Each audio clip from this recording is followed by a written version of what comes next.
ಓಂ ಸದಾಶಿವಸಮಾರಂಭಾಂ ಶಂಕರಾಚಾರ್ಯಮಧ್ಯಮಾಂ ಅಸ್ಮದಾಚಾರ್ಯಪರ್ಯಂತಾಂ ವಂದೇ ಗುರುಪರಂಪರಾಂ. ಶ್ರುತಿಸ್ಮೃತಿಪುರಾಣಾನಾಂ ಆಲಯಂ ಕರುಣಾಲಯಂ ನಮಾಮಿ ಭಗವತ್ಪಾದಶಂಕರಂ ಲೋಕಶಂಕರಂ. ಶಂಕರಂ ಶಂಕರಾಚಾರ್ಯಂ ಕೇಶವಂ ಬಾದರಾಯಣಂ ಸೂತ್ರಭಾಷ್ಯಕೃತೌ ವಂದೇ ಭಗವಂತೌ ಪುನಃ ಪುನಃ. ಈಶ್ವರೋ ಗುರುರಾತ್ಮೇತಿ ಮೂರ್ತಿಭೇದವಿಭಾಗಿನೇ ವ್ಯೋಮವದ್ವ್ಯಾಪ್ತದೇಹಾಯ ದಕ್ಷಿಣಾಮೂರ್ತಯೇ ನಮಃ. ದಕ್ಷಿಣಾಮೂರ್ತಯೇ ನಮಃ.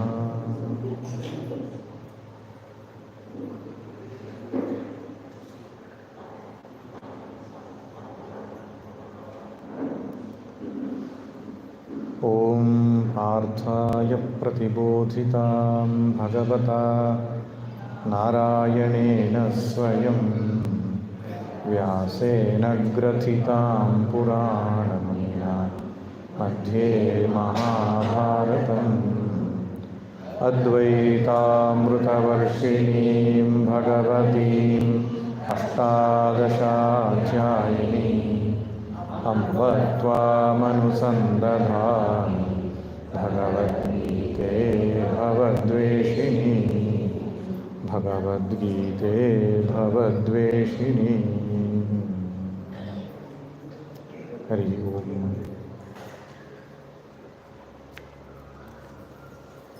ಗೀತಾ ಜಯಂತಿಯ ನಿಮಿತ್ತವಾಗಿ 11ನೇ ತಾರೀಕು ಗೀತಾ ಜಯಂತಿ. ಅದಕ್ಕೆ ಮುಂಚಿತವಾಗಿ ಒಂದು 4 ದಿನ ಭಗವದ್ಗೀತಾ ಉಪನ್ಯಾಸಗಳನ್ನು ಇಟ್ಕೊಳ್ಳೋಣ ಅಂತ ಯೋಚನೆ ಮಾಡಿದಾಗ HSR ಲೇಔಟಿಗೆ ನಾನು ಹೋಗಲಿಲ್ಲ. ಇದೇ ಮೊದಲನೇ ಬಾರಿ ಬರ್ತಾ ಇರೋದು. ಹೇಗಿರ್ತದೇನೋ ವ್ಯವಸ್ಥೆ, ಅಸ್ಪಷ್ಟತೆ ನನಗೆ. ಆದರೆ ಇಲ್ಲಿ ವ್ಯವಸ್ಥೆಯನ್ನು ನೋಡಿ ಬಹಳ ಸಂತೋಷ ಆಯಿತು. ಬಹುಶಃ ನಾನೇ ಸಿದ್ಧವಾಗಲಿಲ್ವೇನೋ ಈ ವ್ಯವಸ್ಥೆಗೆ ಅಂತ ಅನ್ನಿಸ್ತಾ ಇದೆ. ಅಷ್ಟು ಅಚ್ಚುಕಟ್ಟಾಗಿ ಕಾರ್ಯಕ್ರಮವನ್ನು ಆಯೋಜನೆ ಮಾಡಿದ್ದೀರಿ.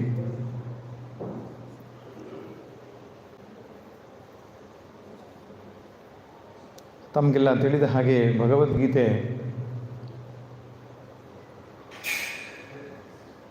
ಬಗೆದಷ್ಟು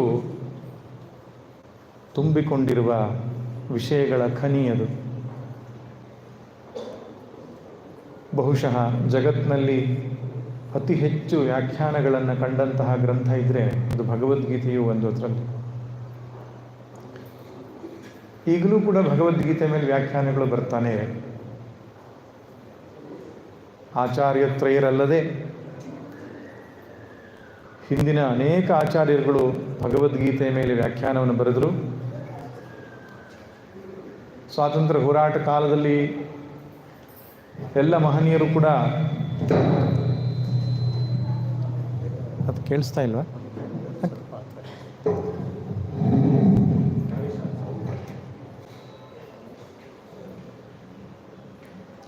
ಹರಿ ಓಂ. ಈಗ ಕೇಳಿಸ್ತದ? ತಿಲಕರಿರಬಹುದು, ಗಾಂಧೀಜಿ ಇರಬಹುದು, ಅಥವಾ ಹಾಗೆ ಬೇರೆ ಬೇರೆ ವಿನೋಬಾ ಭಾವೆ ಇರಬಹುದು. ಎಲ್ಲರೂ ಕೂಡ ಅವರವರ ದೃಷ್ಟಿಕೋನದಿಂದ ಭಗವದ್ಗೀತೆಯನ್ನು ಮೆಚ್ಚಿ ಕೊಂಡಾಡಿದವರೇ.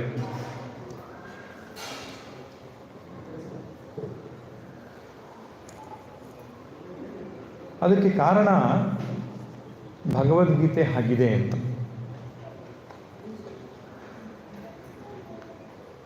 ಆರಂಭದಲ್ಲಿ ನೋಡಿದಾಗ ನಮಗೆ ಒಂದು ಅರ್ಥವನ್ನು ಕೊಟ್ಟರೂ ಕೂಡ ಮತ್ತೆ ಮತ್ತೆ ಅಧ್ಯಯನ ಮಾಡ್ತಾ ಇದ್ದ ಹಾಗೆ ಹೊಸ ಹೊಸ ಮುಖವನ್ನು ಅದು ಬಿಚ್ಚಿಕೊಳ್ತದೆ. ಅದಕ್ಕೆ ಕಾರಣ ಏನಿರಬಹುದು ಅಂದರೆ ಅದು ಒಬ್ಬ ಸಾಮಾನ್ಯ ವ್ಯಕ್ತಿ ಏನೋ ಒಂದು ಗ್ರಂಥವನ್ನು ಬರೆಯಬೇಕು ಅಂತ ಕುಳಿತುಕೊಂಡು ಬರೆದಂತಹ ಗ್ರಂಥ ಅಲ್ಲ. ತನ್ನ ಯೋಗದ ಸ್ಥಿತಿಯಲ್ಲಿ ಭಗವಂತನಿದ್ದಾಗ ಅವನ ಬಾಯಿಂದ ಹೊಮ್ಮಿದಂತಹ ವಾಣಿ ಅದು. ವೇದಕ್ಕೂ ಕೂಡ ನಾವು ಅದೇ ಸ್ಥಾನವನ್ನು ಕೊಡ್ತೇವೆ. ವೇದಕ್ಕೆ ಒಬ್ಬ ಕರ್ತನಿಲ್ಲ ಅಂತ ಹೇಳ್ತೇವೆ. ಋಷಿಗಳು ತಮ್ಮ ಧ್ಯಾನಸ್ಥ ಸ್ಥಿತಿಯಲ್ಲಿ ಕೇಳಿಸಿಕೊಂಡಂತಹ ವಾಣಿ ಅದು ವೇದ. ಹಾಗೆ ಭಗವದ್ಗೀತೆ ಕೂಡ ಕೃಷ್ಣ ಆ ಉನ್ನತ ಸ್ಥಿತಿಯಲ್ಲಿ ಇದ್ದುಕೊಂಡು ಹೇಳಿದಂತಹ ಹಾಡು ಅದು. ಭಗವದ್ಗೀತೆ ಅಂದರೆ ಭಗವಂತನ ಹಾಡು ಅದು. ಆದ್ದರಿಂದ ಎಲ್ಲಿಯ ತನಕ ನಾವು ಆ ಮಜಲನ್ನು ಏರೋದಿಲ್ವೋ, ಆ ಎತ್ತರಕ್ಕೆ ಏರೋದಿಲ್ವೋ, ಒಂದೊಂದು ಮೆಟ್ಟಿಲುಗಳಲ್ಲಿ ಒಂದೊಂದು ರೀತಿಯ ನಮಗೆ ಅರ್ಥ ಹೊಳಹು ಕಾಣಿಸ್ತಾನೆ ಹೋಗುತ್ತದೆ.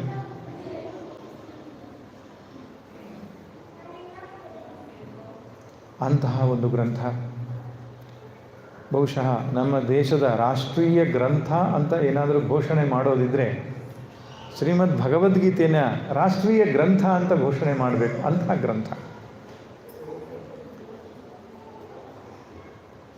ಯಾಕೆಂದರೆ ಯಾವುದೋ ಒಂದು ಜಾತಿಯ ವಿಷಯವೋ, ಯಾವುದೋ ಒಂದು ಧರ್ಮದ ವಿಷಯವೋ, ಯಾವುದೋ ಒಂದು ದೇವತೆಯ ಮಹತ್ವದ ಕುರಿತಾಗಿ ಇರತಕ್ಕಂಥದ್ದು, ಯಾವುದೋ ಒಂದು ಸಾಧನಾ ಪಥದ ಬಗ್ಗೆ ಹೊಗಳಿಕೆಯೋ ಆ ರೀತಿ ಇಲ್ಲ ಇದರಲ್ಲಿ. ಯಾವ ಮಾರ್ಗವನ್ನು ಅನುಸರಿಸ್ತೀರೋ ಅಲ್ಲಿ ಭಗವದ್ಗೀತೆಯಲ್ಲಿ ನಿಮಗೆ ಮಾರ್ಗದರ್ಶನ ಸಿಗುತ್ತದೆ. ನೀವು ಯಾವ ದೇವರನ್ನು ಪೂಜಿಸ್ತೀರೋ ಆ ದೇವರ ಚಿಂತನೆ ನಿಮಗೆ ಸಿಗುತ್ತದೆ. ಆದ್ದರಿಂದ ಇದೊಂದು ವಿಶ್ವಮಾನ್ಯವಾದಂತಹ ಗ್ರಂಥ. ಭಗವದ್ಗೀತೆಯ ಬೆಳಕಿನಲ್ಲಿ ಜಗತ್ತು ಶಾಂತಿಯನ್ನು ಕಂಡುಕೊಳ್ಳಬೇಕಾಗಿದೆ. ಅಂತಹ ಒಂದು ವಿಶಿಷ್ಟವಾದ ಗ್ರಂಥ. ಪ್ರತಿಯೊಂದು ಅಧ್ಯಾಯವೂ ಪೂರ್ಣ, ಪ್ರತಿಯೊಂದು ಶ್ಲೋಕ ಕೂಡ ಪೂರ್ಣ. ನಮ್ಮ ಜೀವನದ ಯಾವುದೋ ಒಂದು ಸಮಸ್ಯೆ ಬಂತಪ್ಪ, ಭಗವದ್ಗೀತೆ ಯಾವುದೇ ಅಧ್ಯಾಯದ ಯಾವುದೇ ಶ್ಲೋಕವನ್ನು ತೆಗೆದುಕೊಂಡು ನಾವು ಅದರ ಬಗ್ಗೆ ಸ್ವಲ್ಪ ಆಳವಾಗಿ ಚಿಂತನೆ ಮಾಡಿದರೆ ನಮ್ಮ ಸಮಸ್ಯೆಗೆ ಉತ್ತರ ಅದರಲ್ಲಿ ಇರ್ತದೆ.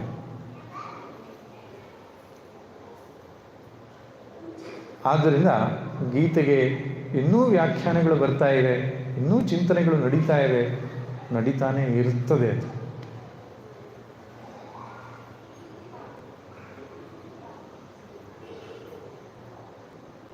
ಅದಕ್ಕೆ ನಮ್ಮ ದೇಶ ಎಷ್ಟು ಶ್ರೇಷ್ಠವಾದದ್ದು ನೋಡಿ. ಭಗವದ್ಗೀತಾ ಜಯಂತಿಗೆ ಅಂತ ಒಂದು ದಿನ ಫಿಕ್ಸ್ ಮಾಡಿದ್ದೇವೆ ನಾವು. ಗುರುಗಳಿಗೆ ಅಂತ ಒಂದು ದಿನ ಫಿಕ್ಸ್ ಮಾಡಿದ್ದೇವೆ, ಗುರುಪೂರ್ಣಿಮೆ. ಭಗವದ್ಗೀತೆ ಹುಟ್ಟಿದ ದಿನ ಗೀತಾ ಜಯಂತಿ. ಮಾರ್ಗಶಿರ ಮಾಸದ ಶುಕ್ಲ ಪಕ್ಷದ ಏಕಾದಶಿ ಎಂದು ಭಗವದ್ಗೀತಾ ಜಯಂತಿ ಅಂತ. ಆದರೆ ವೇದದ ಜಯಂತಿ ಇಲ್ಲ. ಯಾಕೆ? ವೇದ ಹುಟ್ಟಿದ ದಿನಾಂಕ ಇಲ್ಲ. ಅನಾದಿ ಅನಂತವಾದದ್ದು ವೇದ. ಆದರೆ ಭಗವದ್ಗೀತೆ ಹುಟ್ಟಿದೆ, ಸ್ಮೃತಿ ಅಂತ ಕರೀತಾರೆ. ವೇದಕ್ಕೆ ಶ್ರುತಿ ಅಂತ ಹೇಳ್ತಾರೆ, ಭಗವದ್ಗೀತೆಗೆ ಸ್ಮೃತಿ ಅಂತ ಹೇಳ್ತಾರೆ. ವೇದದ ಅರ್ಥವನ್ನೇ ಭಗವದ್ಗೀತೆ ಸರಳವಾದ ಭಾಷೆಯಲ್ಲಿ ಹೇಳ್ತದೆ. ಭಗವದ್ಗೀತೆಯಲ್ಲಿ ಇನ್ನೇನು ವೇದಕ್ಕಿಂತ ಹೊರತಾದದ್ದಿಲ್ಲ. ವೇದದಲ್ಲಿರುವುದೇ ಭಗವದ್ಗೀತೆಯಲ್ಲಿದೆ. ವೇದದಲ್ಲಿ ಹೇಗೆ ಕರ್ಮಕಾಂಡ, ಉಪಾಸನಕಾಂಡ, ಜ್ಞಾನಕಾಂಡ ಅಂತಕ್ಕಂಥ 3 ಭಾಗ ಇದೆಯೋ, ಭಗವದ್ಗೀತೆಯಲ್ಲೂ ಕೂಡ ಕರ್ಮಯೋಗ, ಭಕ್ತಿಯೋಗ ಮತ್ತು ಜ್ಞಾನ ಯೋಗ ಅಂತಕ್ಕಂತಹ 3 ಕಾಂಡಗಳಿವೆ. ಮೊದಲು 6 ಅಧ್ಯಾಯಗಳನ್ನು ಪ್ರಥಮ ಷಟ್ಕ ಅಂತ ಹೇಳ್ತಾರೆ. ಅದರಲ್ಲಿ ಪ್ರಧಾನವಾಗಿ ಕರ್ಮಯೋಗವನ್ನು ಚರ್ಚೆ ಮಾಡಿದ್ದಾರೆ. ಮಧ್ಯದ 6 ಅಧ್ಯಾಯಗಳನ್ನು ಮಧ್ಯಮ ಷಟ್ಕ ಅಂತ ಹೇಳ್ತಾರೆ. ಅದರಲ್ಲಿ ಭಕ್ತಿಯೋಗ ಅಥವಾ ಉಪಾಸನಾ ಯೋಗವನ್ನು ಚರ್ಚೆ ಮಾಡಿದ್ದಾರೆ. ಕೊನೆಯ 6 ಅಧ್ಯಾಯವನ್ನು ಚರಮ ಷಟ್ಕ ಅಂತ ಹೇಳ್ತಾರೆ. ಅದರಲ್ಲಿ ಜ್ಞಾನಯೋಗದ ಕುರಿತಾಗಿ ಚಿಂತನೆ ನಡೆದಿದೆ. ಹೇಗೆ ವೇದದ ಆರಂಭದಲ್ಲಿ ಕರ್ಮಕಾಂಡ, ಮಧ್ಯದಲ್ಲಿ ಉಪಾಸನಾಕಾಂಡ, ಆರಣ್ಯಕಗಳನ್ನು ಉಪಾಸನಾಕಾಂಡ ಅಂತ ಕರೀತಾರೆ, ಉಪನಿಷತ್ತುಗಳನ್ನು ಜ್ಞಾನಕಾಂಡ ಅಂತ ಕರೀತಾರೆ, ಸಂಹಿತಾ ಬ್ರಾಹ್ಮಣಗಳನ್ನು ಕರ್ಮಕಾಂಡ ಅಂತಲೂ, ಆರಣ್ಯಕವನ್ನು ಉಪಾಸನಾಕಾಂಡ ಅಂತಲೂ, ಉಪನಿಷತ್ತುಗಳನ್ನು ಜ್ಞಾನಕಾಂಡ ಅಂತಲೂ ಹೇಗೆ ಕರೀತಾರೋ ಹಾಗೆ ಭಗವದ್ಗೀತೆಯಲ್ಲಿಯೂ 3 ಕಾಂಡಾತ್ಮಕವಾಗಿರತಕ್ಕಂಥದ್ದು ವೇದದ ಅರ್ಥವನ್ನೇ ಪ್ರತಿಪಾದನೆ ಮಾಡುವುದಕ್ಕೆ ಸರಳವಾದ ಭಾಷೆಯಲ್ಲಿ ಭಗವದ್ಗೀತೆ ಹುಟ್ಟಿದೆ. ವೇದವನ್ನು ಅಧ್ಯಯನ ಮಾಡೋದು ಕಷ್ಟ. ಇವತ್ತಿನ ದಿನಗಳಲ್ಲಂತೂ ವೇದದ ಸಂಸ್ಕೃತವೂ ನಮಗೆ ಅರ್ಥವಾಗಲ್ಲ. ಅಷ್ಟು ಸಾಂಗವಾಗಿ ವೇದಾಧ್ಯಯನ ಮಾಡಿ ವೇದ ಅರ್ಥವನ್ನು ಅಧ್ಯಯನ ಮಾಡುವುದು ಎಲ್ಲ ಕಷ್ಟ ಸಾಧ್ಯವಾದ ವಿಷಯ. ಅಲ್ಲಿ ಹೇಳಿರತಕ್ಕಂತಹ ಯಜ್ಞಗಳನ್ನು ಅನುಷ್ಠಾನ ಮಾಡುವುದು ಇನ್ನೂ ಕಷ್ಟ. ವಾಜಪೇಯಿ ಅಂದರೆ ಏನೂ ಗೊತ್ತಿಲ್ಲ, ವಾಜಪೇಯಿ ಹೆಸರು ಕೇಳಿದ್ದೇವೆ ಅಷ್ಟೇ ಅಲ್ವಾ. ಅಗ್ನಿಷ್ಟೋಮ ಅಂದರೂ ಏನೂ ಗೊತ್ತಿಲ್ಲ ನಮಗೆ. ಹಾಗೆ ವೇದ ಉಕ್ತವಾಗಿರತಕ್ಕಂತಹ ಕರ್ಮವಾಗಲಿ ಉಪಾಸನೆಯಾಗಲಿ, ಶಾಂಡಿಲ್ಯ ವಿದ್ಯೆ ಗೊತ್ತಿಲ್ಲ, ಶಾಂಡಿಲ್ಯ ಅಂತ ಒಬ್ಬರು ಇದ್ದಾರೆ ಅಂತ ಗೊತ್ತಿದೆ, ಶಾಂಡಿಲ್ಯ ವಿದ್ಯೆ ಗೊತ್ತಿಲ್ಲ, ದಹರ ವಿದ್ಯೆ ಅಂದರೆ ಏನೂ ಗೊತ್ತಿಲ್ಲ ನಮಗೆ, ನಾಚಿಕೇತಾಗ್ನಿ ವಿದ್ಯೆ ಅಂದ್ರೇನೂ ಗೊತ್ತಿಲ್ಲ. ಆದರೆ ಭಗವದ್ಗೀತೆಯಲ್ಲಿ ಅದೇ ವಿಷಯವನ್ನು ಸರಳವಾಗಿ ಹೇಳಿದೆ. ಅಲ್ಲಿ ಯಜ್ಞ ಅನ್ನುವಂಥದ್ದು ಯಾವ ಅರ್ಥದಲ್ಲಿ ಹೇಳಿದೆಯೋ ಅದನ್ನು ಇವತ್ತಿನ ಕಾಲಕ್ಕೆ ಹೇಗೆ ಅನ್ವಯ ಮಾಡಲಿಕ್ಕೆ ಸಾಧ್ಯ? 12 ಯಜ್ಞಗಳನ್ನು 4ನೇ ಅಧ್ಯಾಯದಲ್ಲಿ 12 ಯಜ್ಞಗಳನ್ನು ಹೇಳ್ತಾನೆ ಭಗವಂತ. ಯಜ್ಞಕುಂಡ ಬೇಕಾಗಿಲ್ಲ, 18 ಋತ್ವಿಜರು ಬೇಕಾಗಿಲ್ಲ. ಸರಳವಾಗಿ ನಿಮ್ಮ ದಿನನಿತ್ಯದ ವ್ಯವಹಾರದಲ್ಲಿ ನೀವು ಯಜ್ಞವನ್ನು ಮಾಡೋದು ಹೇಗೆ? ನಮಗೆ ಬೇಕಾಗಿರೋದು ಅದು. ಇವತ್ತು ನಮಗೆ ಕಣ್ಣು ಮುಚ್ಚಿಕೊಂಡು ಕುಳಿತುಕೊಂಡು ಆ ಉಪಾಸನಾ ಕಾಂಡದಲ್ಲಿ ಹೇಳಿರ್ತಕ್ಕಂತಹ ಉಪಾಸನೆಯನ್ನು ಮಾಡುವಂತಹ ಸಾಮರ್ಥ್ಯ ಇಲ್ಲ, ಹೇಳಿಕೊಡುವವರು ಇಲ್ಲ. ಆದರೆ ಭಕ್ತಿ ಯೋಗದಲ್ಲಿ ಭಗವಂತ ಹೇಳ್ತಾರಲ್ಲ, ಪಿತಾಹಮಸ್ಯ ಜಗತಃ ಮಾತಾ ಧಾತಾ ಪಿತಾಮಹ. ಭಗವಂತ ಹೇಳ್ತಕ್ಕಂತಹ ಭಕ್ತಿಯ ಸಾಧನೆ ಸರಳ. ಉಪನಿಷತ್ತುಗಳಲ್ಲಿ ಹೇಳಿರತಕ್ಕಂತಹ ಜೀವಬ್ರಹ್ಮೈಕ್ಯ ವಿಚಾರಗಳು ಸ್ವಲ್ಪ ಕಠಿಣ ಅಂತ ಗೋಚರ ಆಗಬಹುದೇನೋ. ಆದರೆ ಭಗವದ್ಗೀತೆ 2ನೇ ಅಧ್ಯಾಯ, 13ನೇ ಅಧ್ಯಾಯ, 14ನೇ ಅಧ್ಯಾಯ ಇವುಗಳಲ್ಲಿ ಹೇಳಿರತಕ್ಕಂತಹ ಜ್ಞಾನ ಸಾಧನೆ ಏನಿದೆ, ಆತ್ಮ ವಿಚಾರಗಳೇನಿದೆ, ಅದು ಅತ್ಯಂತ ಸರಳವಾಗಿ ನಾವು ಅನುಸಂಧಾನ ಮಾಡಬಹುದು. ಆದ್ದರಿಂದ ಭಗವದ್ಗೀತೆ ಇವತ್ತಿನ ಕಾಲದವರಿಗೆ ಅತ್ಯಂತ ಉಪಯುಕ್ತವಾದ ಉಪಾದೇಯವಾಗಿರತಕ್ಕಂಥ ಗ್ರಂಥ. ಅಯ್ಯೋ, ನಾನು ವೇದ ಕಲೀಲಿಕ್ಕೆ ಆಗಲಿಲ್ಲ, ಬೇಸರ ಪಡುವ ಅವಶ್ಯಕತೆಯೇ ಇಲ್ಲ. 700 ಶ್ಲೋಕಗಳ 18 ಅಧ್ಯಾಯಗಳ ಶ್ರೀಮದ್ ಭಗವದ್ಗೀತೆಯನ್ನು ಯಾರು ಚೆನ್ನಾಗಿ ತಿಳ್ಕೊಂಡಿದ್ದಾರೋ ವೇದ ಹೇಳುವುದು ಅಷ್ಟೇ.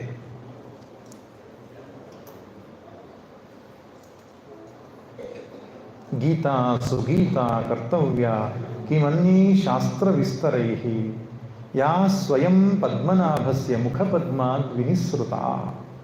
ಭಗವಾನ್ ವೇದವ್ಯಾಸರು ಹೇಳ್ತಾರೆ, ಗೀತಾ ಸುಗೀತಾ ಕರ್ತವ್ಯ. ಗೀತೆಯೊಂದನ್ನು ಚೆನ್ನಾಗಿ ಅಧ್ಯಯನ ಮಾಡಿ ಸಾಕು. ಕಿಮನ್ಯೀ ಶಾಸ್ತ್ರ ವಿಸ್ತರೈ, ವಿಸ್ತಾರವಾದ ಶಾಸ್ತ್ರ ರಾಶಿಗಳು ಯಾಕೆ ಬೇಕು?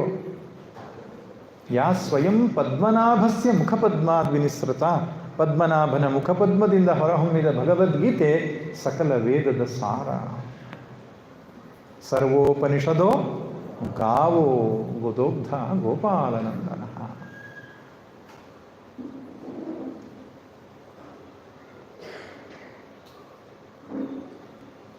ಉಪನಿಷತ್ತುಗಳು ಹೇಳಿದ್ದು ಕಾಡಿನಲ್ಲಿ, ಪ್ರಶಾಂತವಾದ ಜಾಗದಲ್ಲಿ, ಸಾಧನ ಚತುಷ್ಟಯ ಸಂಪನ್ನನಾಗಿರತಕ್ಕಂಥ ವಿದ್ಯಾರ್ಥಿಗೆ ಬ್ರಹ್ಮನಿಷ್ಠನಾದಂತಹ ಗುರು ಬೋಧನೆ ಮಾಡಿದ್ದು ಉಪನಿಷತ್ತುಗಳು.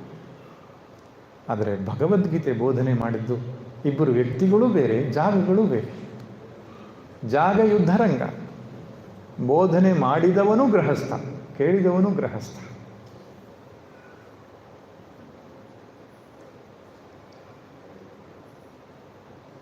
ಯಾವ ಜಾಗದಲ್ಲಿ ಅರಣ್ಯ ಅಂತ ಕರೀತಾರೋ, ಎಲ್ಲಿ ರಣ ಇರುವುದಿಲ್ಲವೋ ಅದಕ್ಕೆ ಅರಣ್ಯ ಅಂತ. ಆದರೆ ರಣರಂಗದಲ್ಲಿ ಮಾಡಿದ್ದು ಭಗವದ್ಗೀತೆ ಉಪದೇಶ.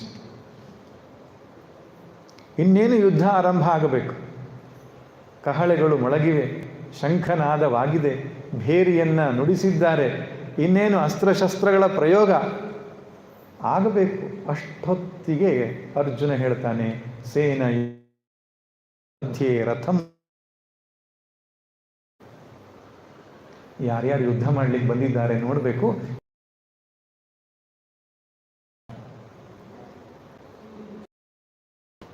ಅಂದರೆ ಯಾರ್ಯಾರು ಯುದ್ಧಕ್ಕೆ ಬಂದಿದ್ದಾರೆ ಅನ್ನೋ ಅರ್ಜುನನಿಗೆ ಗೊತ್ತಿರಲಿಲ್ವೋ? ಅರ್ಜುನನಿಗೆ ಗೊತ್ತಿತ್ತು.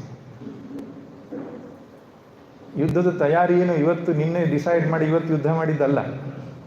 ವರ್ಷಗಟ್ಟಲೆ ಸಿದ್ಧತೆ ನಡೆದಿದೆ ಅವರಲ್ಲಿ. ತಮ್ಮ ಪಕ್ಷದ ಪರಪಕ್ಷದವ್ರು ಯಾರು, ಎಲ್ಲ ಸಮರ್ಥರು ಅಸಮರ್ಥರು ಯಾರು, ಎಲ್ಲ ವಿಶ್ಲೇಷಣೆ ಪರೀಕ್ಷಣೆ ನಡೆದಿಯೇ ಅವನು ಬಂದಿದ್ದವನು. ಈಗಿಲ್ಲೇನಾಯಿತು?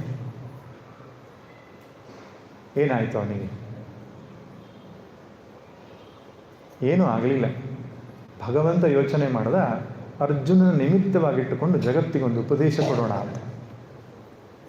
ಇದೊಂದು ಸುಸಂದರ್ಭ.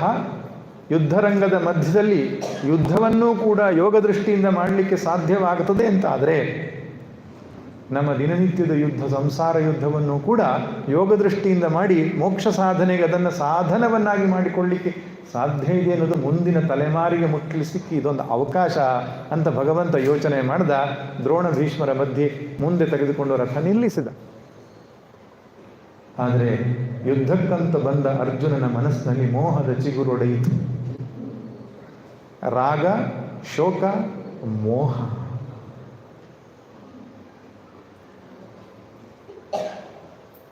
ರಾಗ ಅಂದರೆ ಅಟ್ಯಾಚ್ಮೆಂಟ್.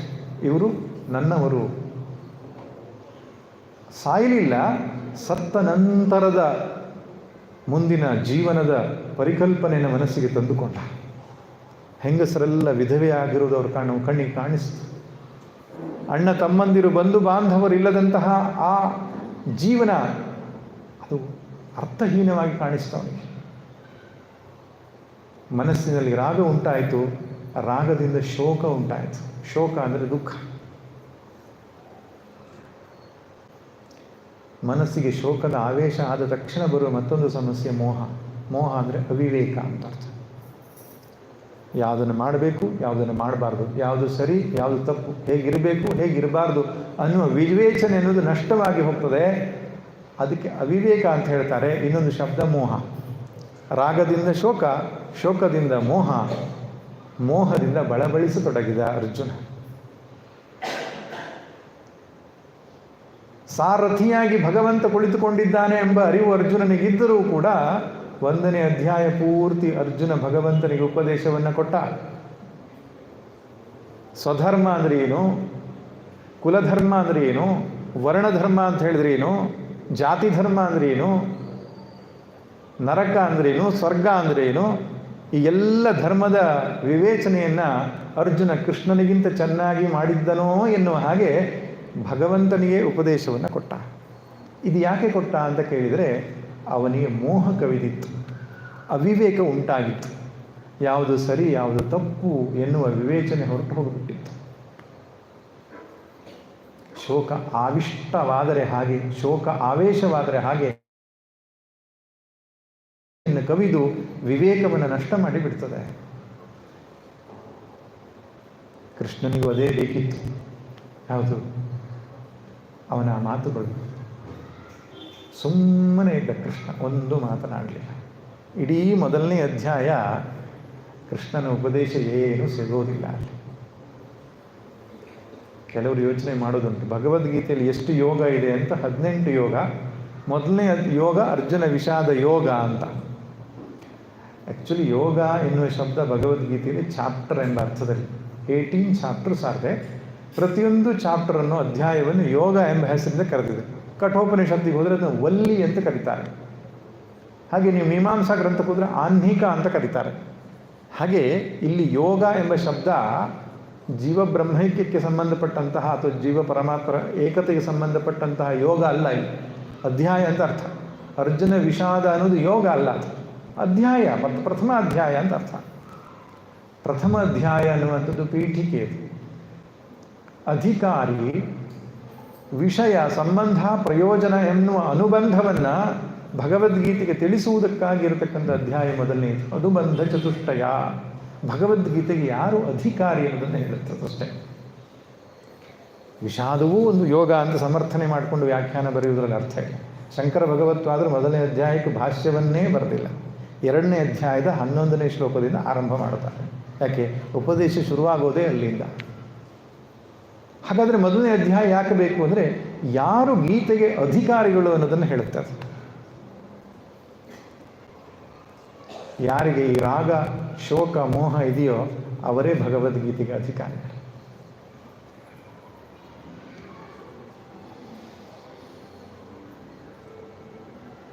ಸಂಸಾರದ ಝಂಜಾಟಗಳ ಮಧ್ಯದಲ್ಲಿ ನನ್ನ ಮಗ, ನನ್ನ ಹೆಂಡತಿ, ನನ್ನ ಬಂಧುಗಳು, ನನ್ನ ವ್ಯವಹಾರ, ನನ್ನ ಹಣ, ನನ್ನ ಆಸ್ತಿ, ನನ್ನ ಅಧಿಕಾರ, ಇವುಗಳ ಒಂದು ಪ್ರೀತಿ, ಅವರುಗಳ ಮೇಲೆ ಇರತಕ್ಕಂತಹ ಪ್ರೀತಿಗೆ ಏನು ಹೆಸರು?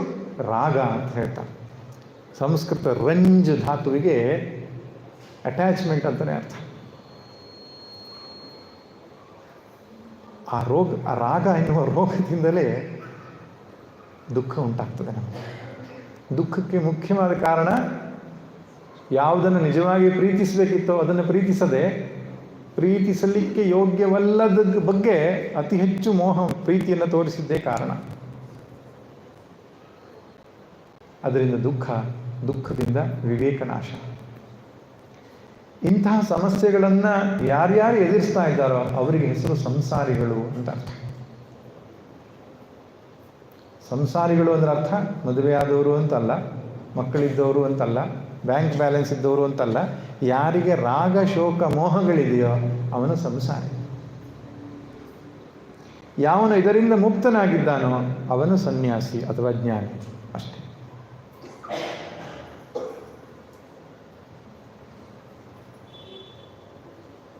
ಕೃಷ್ಣ ಸುಮ್ಮನೆ ಇದ್ದ. ನಾ ಪೃಷ್ಟ ಕಸ್ಯಚಿತ್ ಬ್ರೂಯಾತ್ ನ ಚ ಅನ್ಯಾಯೇನ ಪೃಚ್ಛತಃ ಜಾನನ್ನಪಿ ಚ ಮೇಧಾವಿ ಜಡವಲ್ಲೋಕಮಾಚರೇತ್ ಅಂತ ಒಂದು ಮಾತಿದೆ. ಚೆನ್ನಾಗಿ ಗೊತ್ತಿದ್ದರೂ ಕೂಡ ಎಲ್ಲಿಯ ತನಕ ಎದುರಿಗಿರುವವನು ಪ್ರಶ್ನೆ ಕೇಳೋದಿಲ್ಲವೋ ಅಲ್ಲಿ ತನಕ ಉತ್ತರ ಹೇಳಲಿಕ್ಕೆ ಹೋಗಬಾರದು. ನಾ ಪೃಷ್ಟ ಕಸ್ಯಚಿತ್ ಬ್ರೂಯಾತ್, ಪ್ರಶ್ನೆ ಕೇಳದ ಹೊರತು ಉತ್ತರ ಕೊಡ್ಲಿಕ್ಕೆ ಹೋಗಬಾರದು. ನಾವು ಕಲಿಬೇಕಾದ ದೊಡ್ಡ ಪಾಠ ಅದರಲ್ಲಿ. ಯಾಕೆ ಸ್ವಲ್ಪ ಏನೋ ಅಧ್ಯಯನ ಮಾಡಿದ ತಕ್ಷಣ ನಾವು ಹುಡುಕ್ತಾ ಇರ್ತೇವೆ. ಅಲ್ಲ, ಅಧ್ಯಯನದ ದೃಷ್ಟಿಕೋನದಿಂದ ಹುಡುಕಿದ್ರೆ ತಪ್ಪಿಲ್ಲ.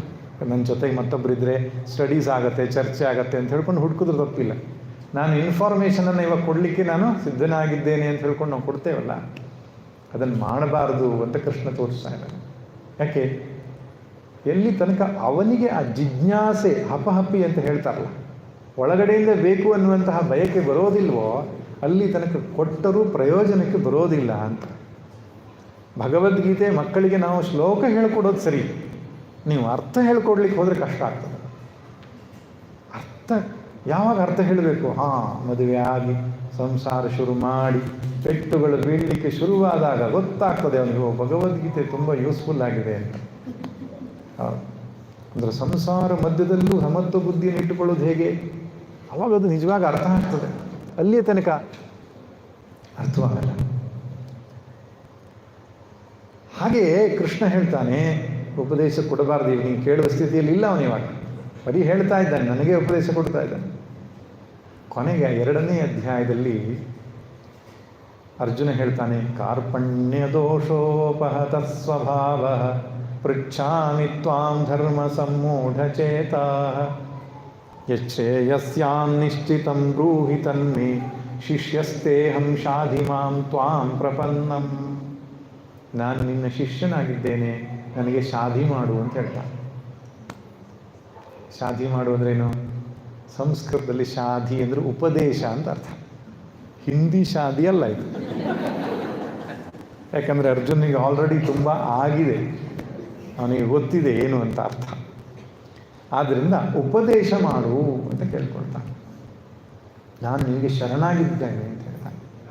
ಇಷ್ಟು ಹೊತ್ತಿನಾಗಿರತಕ್ಕಂತಹ ಪಾರ್ಟ್ ರಿವರ್ಸ್ ಆಗ್ತದೆ. ರಥಿಕ ಅರ್ಜುನ, ಸಾರಥಿ ಕೃಷ್ಣ.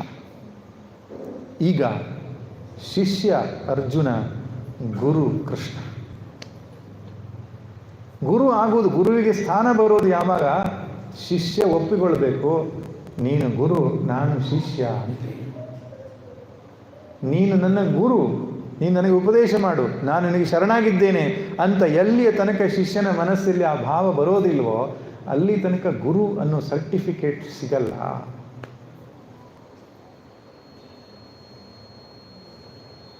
ಅರ್ಜುನ ಸೋತಿದ್ದಾನೆ. ಸಾಕಷ್ಟು ತರ್ಕ ಮಾಡಿದ್ದಾನೆ, ಸೆಲ್ಫ್ ಮೆಡಿಕೇಷನ್ ಮಾಡಿಕೊಳ್ಳಿಕ್ಕೆ ಪ್ರಯತ್ನಿಸಿದ್ದಾನೆ, ಅವನಿಗೆ ಪ್ರಯೋಜನ ಆಗಲಿಲ್ಲ. ಸೆಲ್ಫ್ ಮೆಡಿಕೇಷನ್ ಅಂದರೆ ಏನರ್ಥ? ನಾವೇ ಔಷಧಿ ತೆಗೆದುಕೊಳ್ಳೋದು, ವೈದ್ಯರ ಹತ್ರ ಹೋಗದೆ ನಾವೇ ಔಷಧಿ ತೆಗೆದುಕೊಳ್ಳೋದು. ಯಸ್ಯ ಕಸ್ಯ ತರೋರ್ಮೂಲಂ ಏನ ಕೇನಾಪಿ ಮಿಶ್ರಿತಂ ಯಸ್ಮೈ ಕಸ್ಮೈ ಪ್ರದಾತವ್ಯಂ ಯದ್ವಾ ತದ್ವಾ ಭವಿಷ್ಯತಿ ಅಂತ ಕೇಳಿರ್ಬೋದ್ರೆ, ನೀವು ಕೊನೆಯ ವಾಕ್ಯ ಕೇಳಿರ್ತೀರಿ, ಯದ್ವಾ ತದ್ವಾ ಭವಿಷ್ಯತಿ ಅಂತ.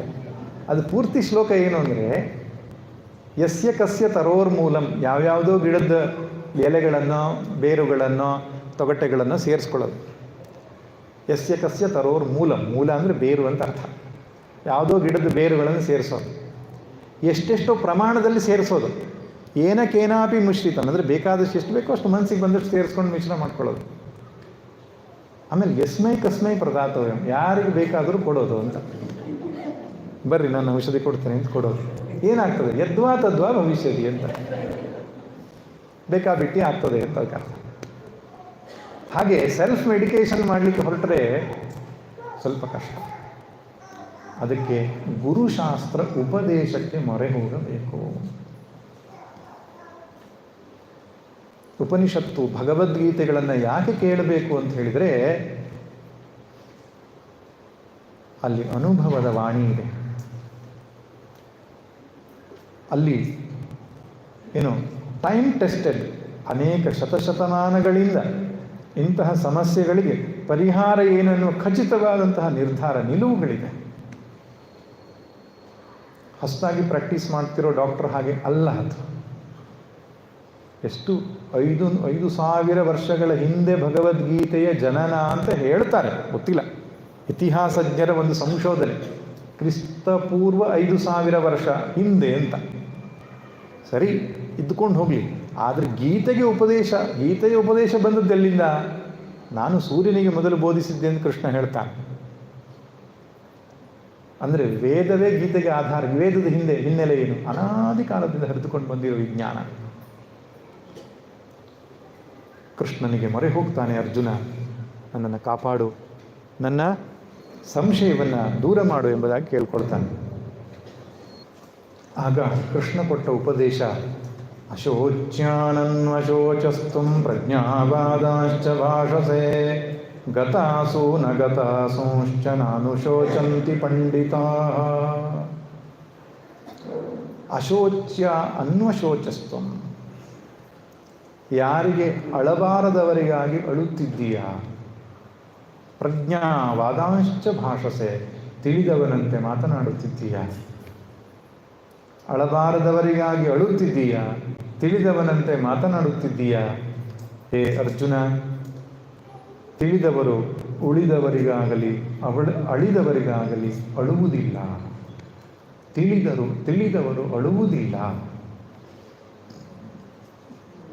ಅದ್ಭುತವಾದ ಮೊದಲ ಉಪದೇಶ ಭಗವಂತನದ್ದು.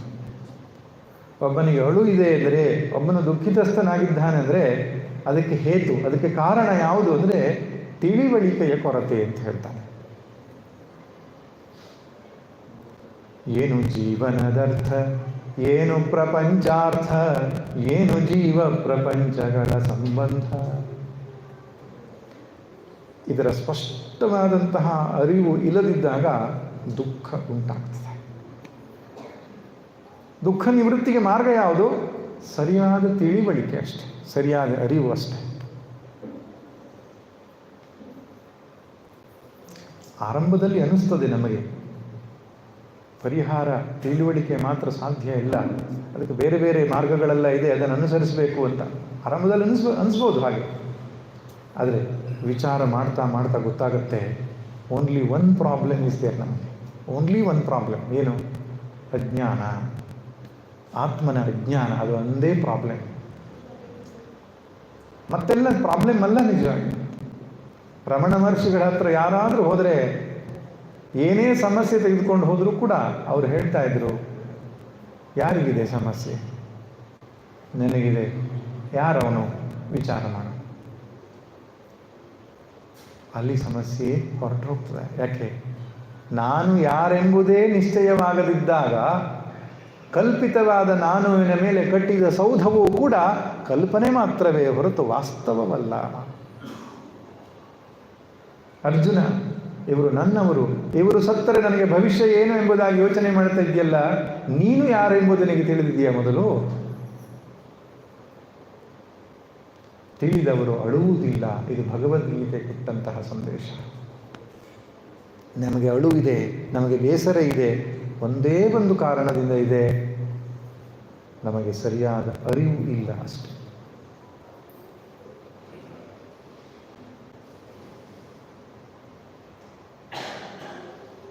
ಹಾಗಾದರೆ ಯಾವುದರ ಅರಿವು ಬೇಕು ನಮಗೆ? ಭಗವದ್ಗೀತೆ 2ನೇ ಅಧ್ಯಾಯದಲ್ಲಿ 25ನೇ ಶ್ಲೋಕದ ತನಕ ಭಗವಂತ ಕೊಟ್ಟಂತ 11ನೇ ಶ್ಲೋಕದಿಂದ 25ನೇ ಶ್ಲೋಕದವರೆಗೆ ಭಗವಂತ ಕೊಡ್ತಾನಲ್ಲ ಆತ್ಮನ ಅರಿವು, ನಾನು ಯಾರೆಂಬ ಅರಿವನ್ನು ಕೊಡ್ತಾನೆ.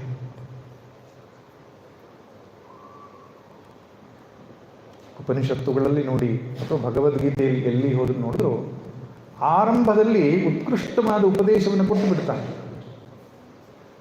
ಆದರೆ ಅಲ್ಟಿಮೇಟ್ ಸೊಲ್ಯೂಷನ್ ಅನ್ನು ಕೊಟ್ಟು ಬಿಡ್ತಾರೆ ಆರಂಭದಲ್ಲಿ. ಅದು ಅರ್ಥವಾಗದೇ ಇದ್ದಾಗ ಮತ್ತೆ ಕೆಳಗಿನ ಹಂತ, ಮತ್ತೆ ಕೆಳಗಿನ ಹಂತ, ಮತ್ತೆ ಕೆಳಗಿನ ಹಂತ, ಹೀಗೆ. ಆದ್ದರಿಂದ ಇಡೀ ಭಗವದ್ಗೀತೆಯ ಉಪದೇಶ 2ನೇ ಅಧ್ಯಾಯದಲ್ಲಿ ಮುಗಿದು ಹೋಗಿದೆ. 1ನೇ ಅಧ್ಯಾಯ ಪೀಠಿಕೆ, 2ನೇ ಅಧ್ಯಾಯ ಭಗವದ್ಗೀತೆ ಮುಗಿಯಿತು. 3 ಮುಖ್ಯ ಟಾಪಿಕ್ಗಳನ್ನು ಹೇಳ್ತಾನೆ. ಆತ್ಮವಿಚಾರ, ಅದನ್ನು ಸಾಧಿಸುವುದಕ್ಕೆ ಬೇಕಾದ ಕರ್ಮಯೋಗ, ಸ್ಥಿತಪ್ರಜ್ಞನ ಲಕ್ಷಣ. ಇದು 3 ತಿಳ್ಕೊಂಡ್ರೆ ಅಧ್ಯಾತ್ಮ ವಿದ್ಯೆ ತಿಳಿದ ಹಾಗೆ. ಆದರೆ ಸಮಸ್ಯೆ ಏನಪ್ಪ ಅಂದರೆ, ಜನ್ಮ ಜನ್ಮಾಂತರಗಳಿಂದ ನಿದ್ರಿಸಿಕೊಂಡಿದ್ದವನಿಗೆ ಒಮ್ಮೆಗೆ ಎಚ್ಚರ ಆಗೋದಿಲ್ಲ. ಏನು ಹೇಳ್ತಾರೆ? ಅನಾದಿ ಮಾಯೆಯ ಸುಪ್ತ ಯದಾ ಜೀವ ಪ್ರಬುದ್ಧತೆ. ಅನಾದಿ ಮಾಯೆಯಿಂದ ಮಲಗಿಕೊಂಡವನಿಗೆ ಒಂದು 8-10 ಕೃಷ್ಣನ ವಾಕ್ಯಗಳು ಸಾಕಾಗುವುದಿಲ್ಲ, ದೀರ್ಘಕಾಲದ ಚಿಂತನೆ ಬೇಕಾಗ್ತದೆ.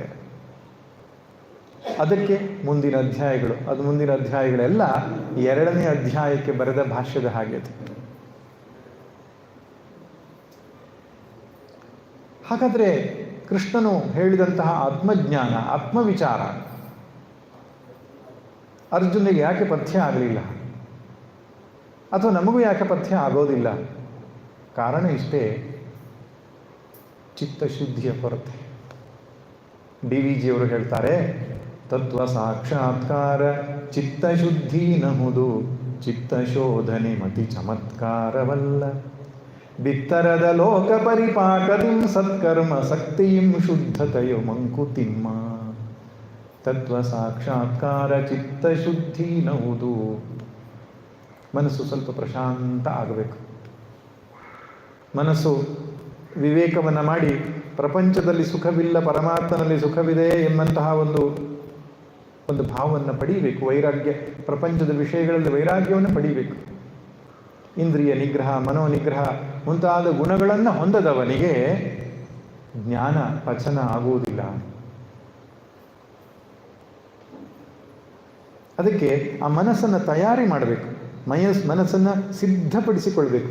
ಆ ಸಿದ್ಧಪಡಿಸಿಕೊಂಡವನಿಗೆ ಆತ್ಮವಿಚಾರ ತಕ್ಷಣವೇ ಆಗ್ತದೆ. ಅದು ನಚಿಕೇತ ಇರಬಹುದು, ಶ್ವೇತಕೇತು ಇರಬಹುದು, ಹಾಗೆ ನಾರದರಿರಬಹುದು. ಉಪನಿಷತ್ತಲ್ಲಿ ಬಂದಂತಹ ಎಲ್ಲ ಶಿಷ್ಯರಿಗಳಿಗೂ ಕೂಡ ಉಪದೇಶ ಆಗ್ತಾ ಇದ್ದ ಹಾಗೆ ಜ್ಞಾನವಾಗಿ ಬಿಡ್ತು. ಅಭಯಂ ಜನಕ ಪ್ರಾಪ್ತೋಸಿ ಹೇಳಿಬಿಟ್ರು ಯಾಜ್ಞವಲ್ಕ್ಯರು. ಜನಕ ನಿನಗೆ ಅಭಯ ಸಿಕ್ಕಿದೆ ಅಂತ. ಅದು ಹೇಗೆ? ಅಷ್ಟು ಸಿದ್ಧತೆಯಾಗಿತ್ತು, ಅಷ್ಟು ಉಪಾಸನೆ, ಅಷ್ಟು ಕರ್ಮಯೋಗಗಳು ಅವರ ಜೀವನದಲ್ಲಿ ನಡೆದಿದ್ದವು. ಆದ್ದರಿಂದ ಜ್ಞಾನ ಪಥ್ಯವಾಗದೇ ಇದ್ದಾಗ, ಪಚನವಾಗದೇ ಇದ್ದಾಗ ಕೃಷ್ಣ ಕೊಡುವ ಮತ್ತೊಂದು ಉಪಾಯ ಕರ್ಮಯೋಗ. ಕರ್ಮಯೋಗ ಅಂದರೆ ಬೇರೆ ಇನ್ನೇನೂ ಅಲ್ಲ, ಕರ್ಮವನ್ನು ಮಾಡುತ್ತಲೇ ಮನಸ್ಸನ್ನು ಮೋಕ್ಷದ ಸ್ಥಿತಿಯಲ್ಲಿ ಇಟ್ಟುಕೊಳ್ಳುವಂತಹ ಮಾರ್ಗ ಅಷ್ಟೆ. ಮೋಕ್ಷದ ಸ್ಥಿತಿಯಲ್ಲಿ, ನೆಲೆಯಲ್ಲಿ ಮನಸ್ಸನ್ನು ಇಡುವುದಕ್ಕೆ ಕರ್ಮದಿಂದಲೇ ಹೋಗುವಂತಹ ಒಂದು ಮಾರ್ಗ ಕರ್ಮಯೋಗ.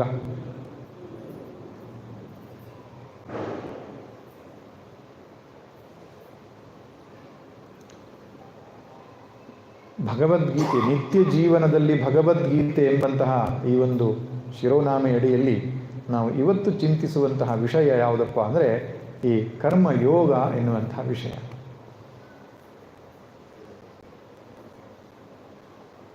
ಒಂದು ಶಬ್ದ ಇದೆ ಕರ್ಮ ಬಂಧನ,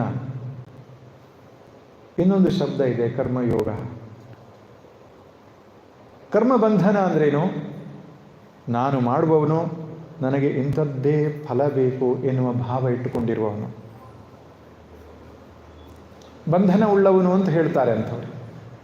ನಾನು ಇಂಥವನು, ನಾನು ಗಂಡಸು, ನಾನು ಹೆಂಗಸು, ನಾನು ಶ್ರೀಮಂತ, ನಾನು ಬಡವ, ಇಂಥ ಅಭಿಮಾನಗಳನ್ನು ಇಟ್ಟುಕೊಂಡಿರ್ತಾನೆ. ಒಂದು.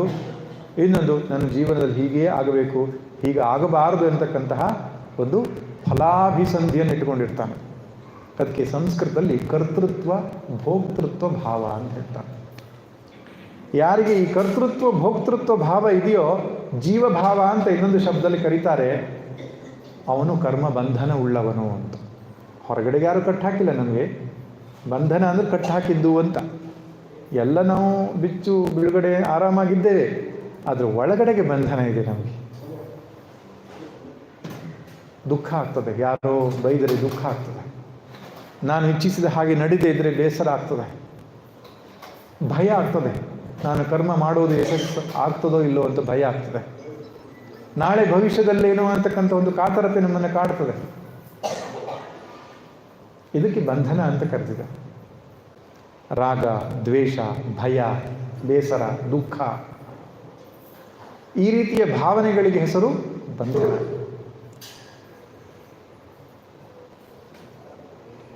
ಕೃಷ್ಣ ಹೇಳ್ತಾನೆ, ಈ ಬಂಧನದಿಂದ ಹೊರಗಡೆಗೆ ಹೋಗಲಿಕ್ಕೆ ಸಂಸಾರದಿಂದ ದೂರ ಹೋಗುವ ಅವಶ್ಯಕತೆ ಇಲ್ಲ. ಸಂಸಾರದಲ್ಲಿದ್ದೇ ಬಂಧನದ ಬೇಡಿಯನ್ನು ಕಳಚಿಕೊಳ್ಳಬಹುದು.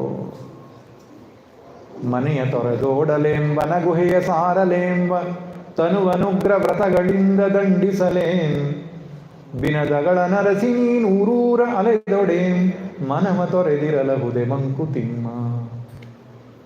ಹೋಗಬಹುದು, ಎಲ್ಲಿ ಸಮಸ್ಯೆ ಇದೆ ಅಂತ ಋಷಿಕೇಶಕ್ಕೆ ಹೋಗ್ಬೋದು, ಹಿಮಾಲಯಕ್ಕೆ ಹೋಗ್ಬೋದು, ಇನ್ಯಾವುದೋ ಪ್ರಶಾಂತವಾದ ವಾತಾವರಣಕ್ಕೆ ಹೋಗ್ಬೋದು. ಆದರೆ ಅಲ್ಲಿಯೂ ಸಮಸ್ಯೆ ನಮಗೆ ಕಾಡಲಿಕ್ಕೆ ಶುರುವಾಗ್ತದೆ. ಯಾಕೆ? ಮನೆಯ ತೊರೆದೋಡಲೆ ವನಗುಹೆಯ ಸಾರಲೆ ಮನವ ತೊರೆದಿರಲಹುದೆ ಮಂಕುತಿಮ್ಮ. ಮನಸ್ಸು ಮತ್ತೆ ಬರ್ತದೆ ಅಲ್ಲೇ. ಸ್ವಲ್ಪ ದಿನ ಚೆನ್ನಾಗಿ ಕಾಣಿಸ್ತದೆ.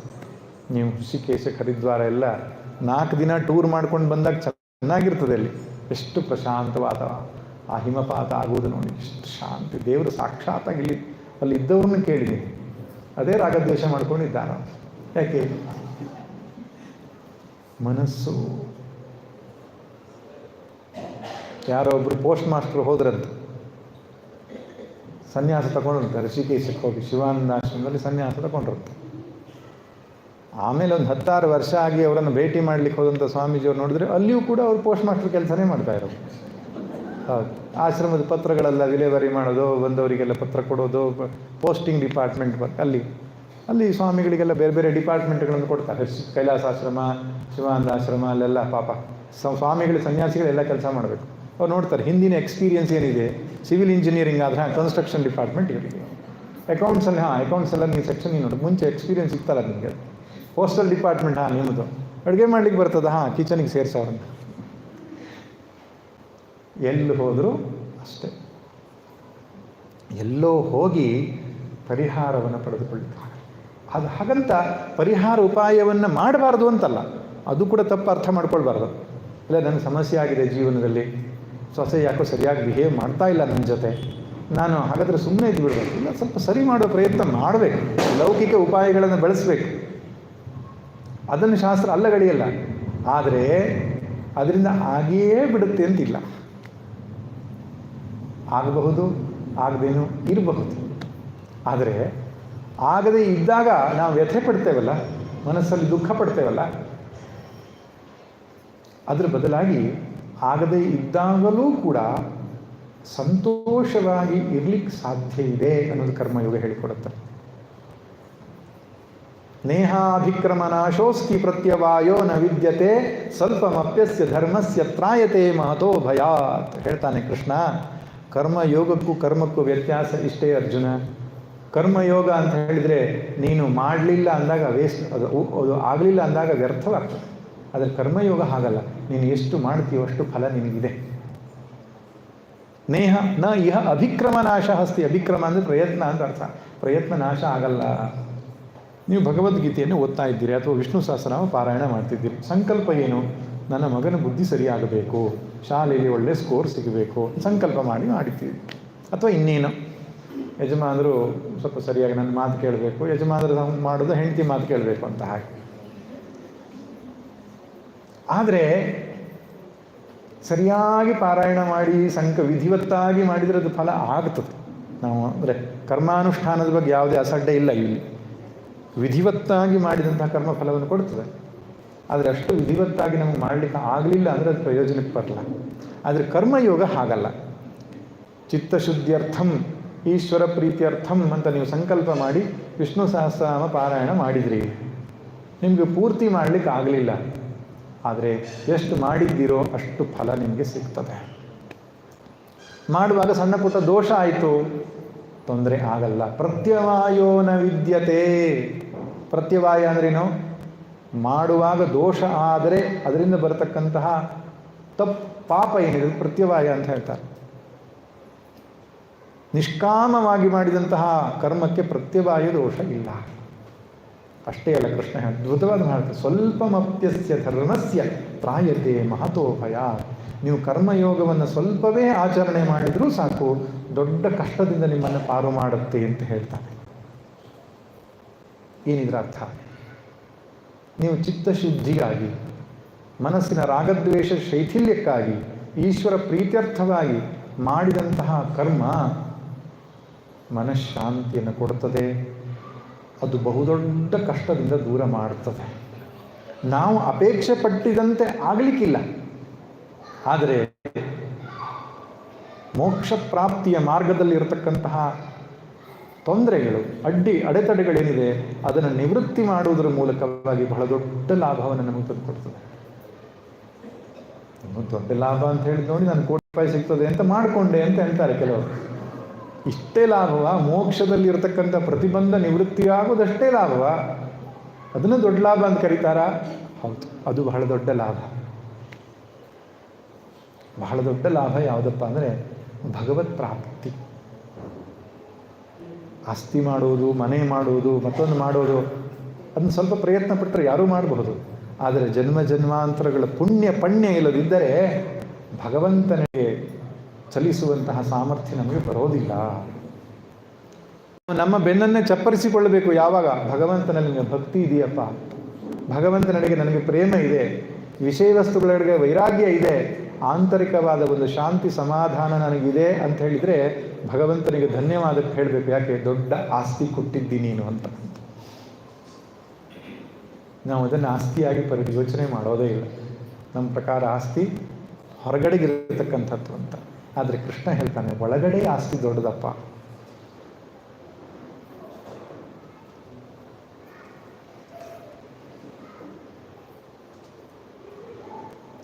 ಕರ್ತೃತ್ವ ಭೋಕ್ತೃತ್ವ ಶಿಥಿಲವಾಗಬೇಕಾದರೆ ಈಶ್ವರಾರ್ಪಣ ಬುದ್ಧಿ ಮತ್ತು ಪ್ರಸಾದ ಬುದ್ಧಿ ಇದನ್ನಿಟ್ಟುಕೊಂಡು ಬದುಕಬೇಕು ನಾವು. ಈಶ್ವರಾರ್ಪಣ ಬುದ್ಧಿ ಅಂದರೆ ಏನೂ ಅಲ್ಲ, ಮಾಡುವ ಎಲ್ಲ ಕೆಲಸಗಳನ್ನು ಭಗವಂತನ ಆರಾಧನೆ, ಭಗವಂತನ ಪೂಜೆ ಎಂಬಂತಹ ಭಾವ ಅಷ್ಟೆ.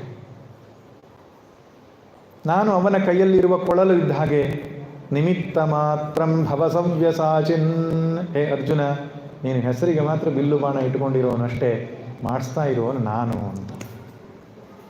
ಹಾಗೆ ಆಯ್ತಂತೆ. ಆ್ಯಕ್ಚುಲಿ ಯುದ್ಧ ಇನ್ನೇನು ಮುಗಿದು ಕೌರವರು ನಾಶವಾದರು, ಪಾಂಡವರು ಗೆದ್ದರು.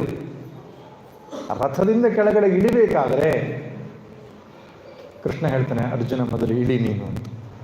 ಅಲ್ಲ, ನಾನು ಡ್ರೈವರ್ ಇಳಿದು ಬಾಗಿಲು ತೆಗೆದ ಮೇಲೆ ತಾನೇ ಓನರ್ ಇಳಿಯೋದು.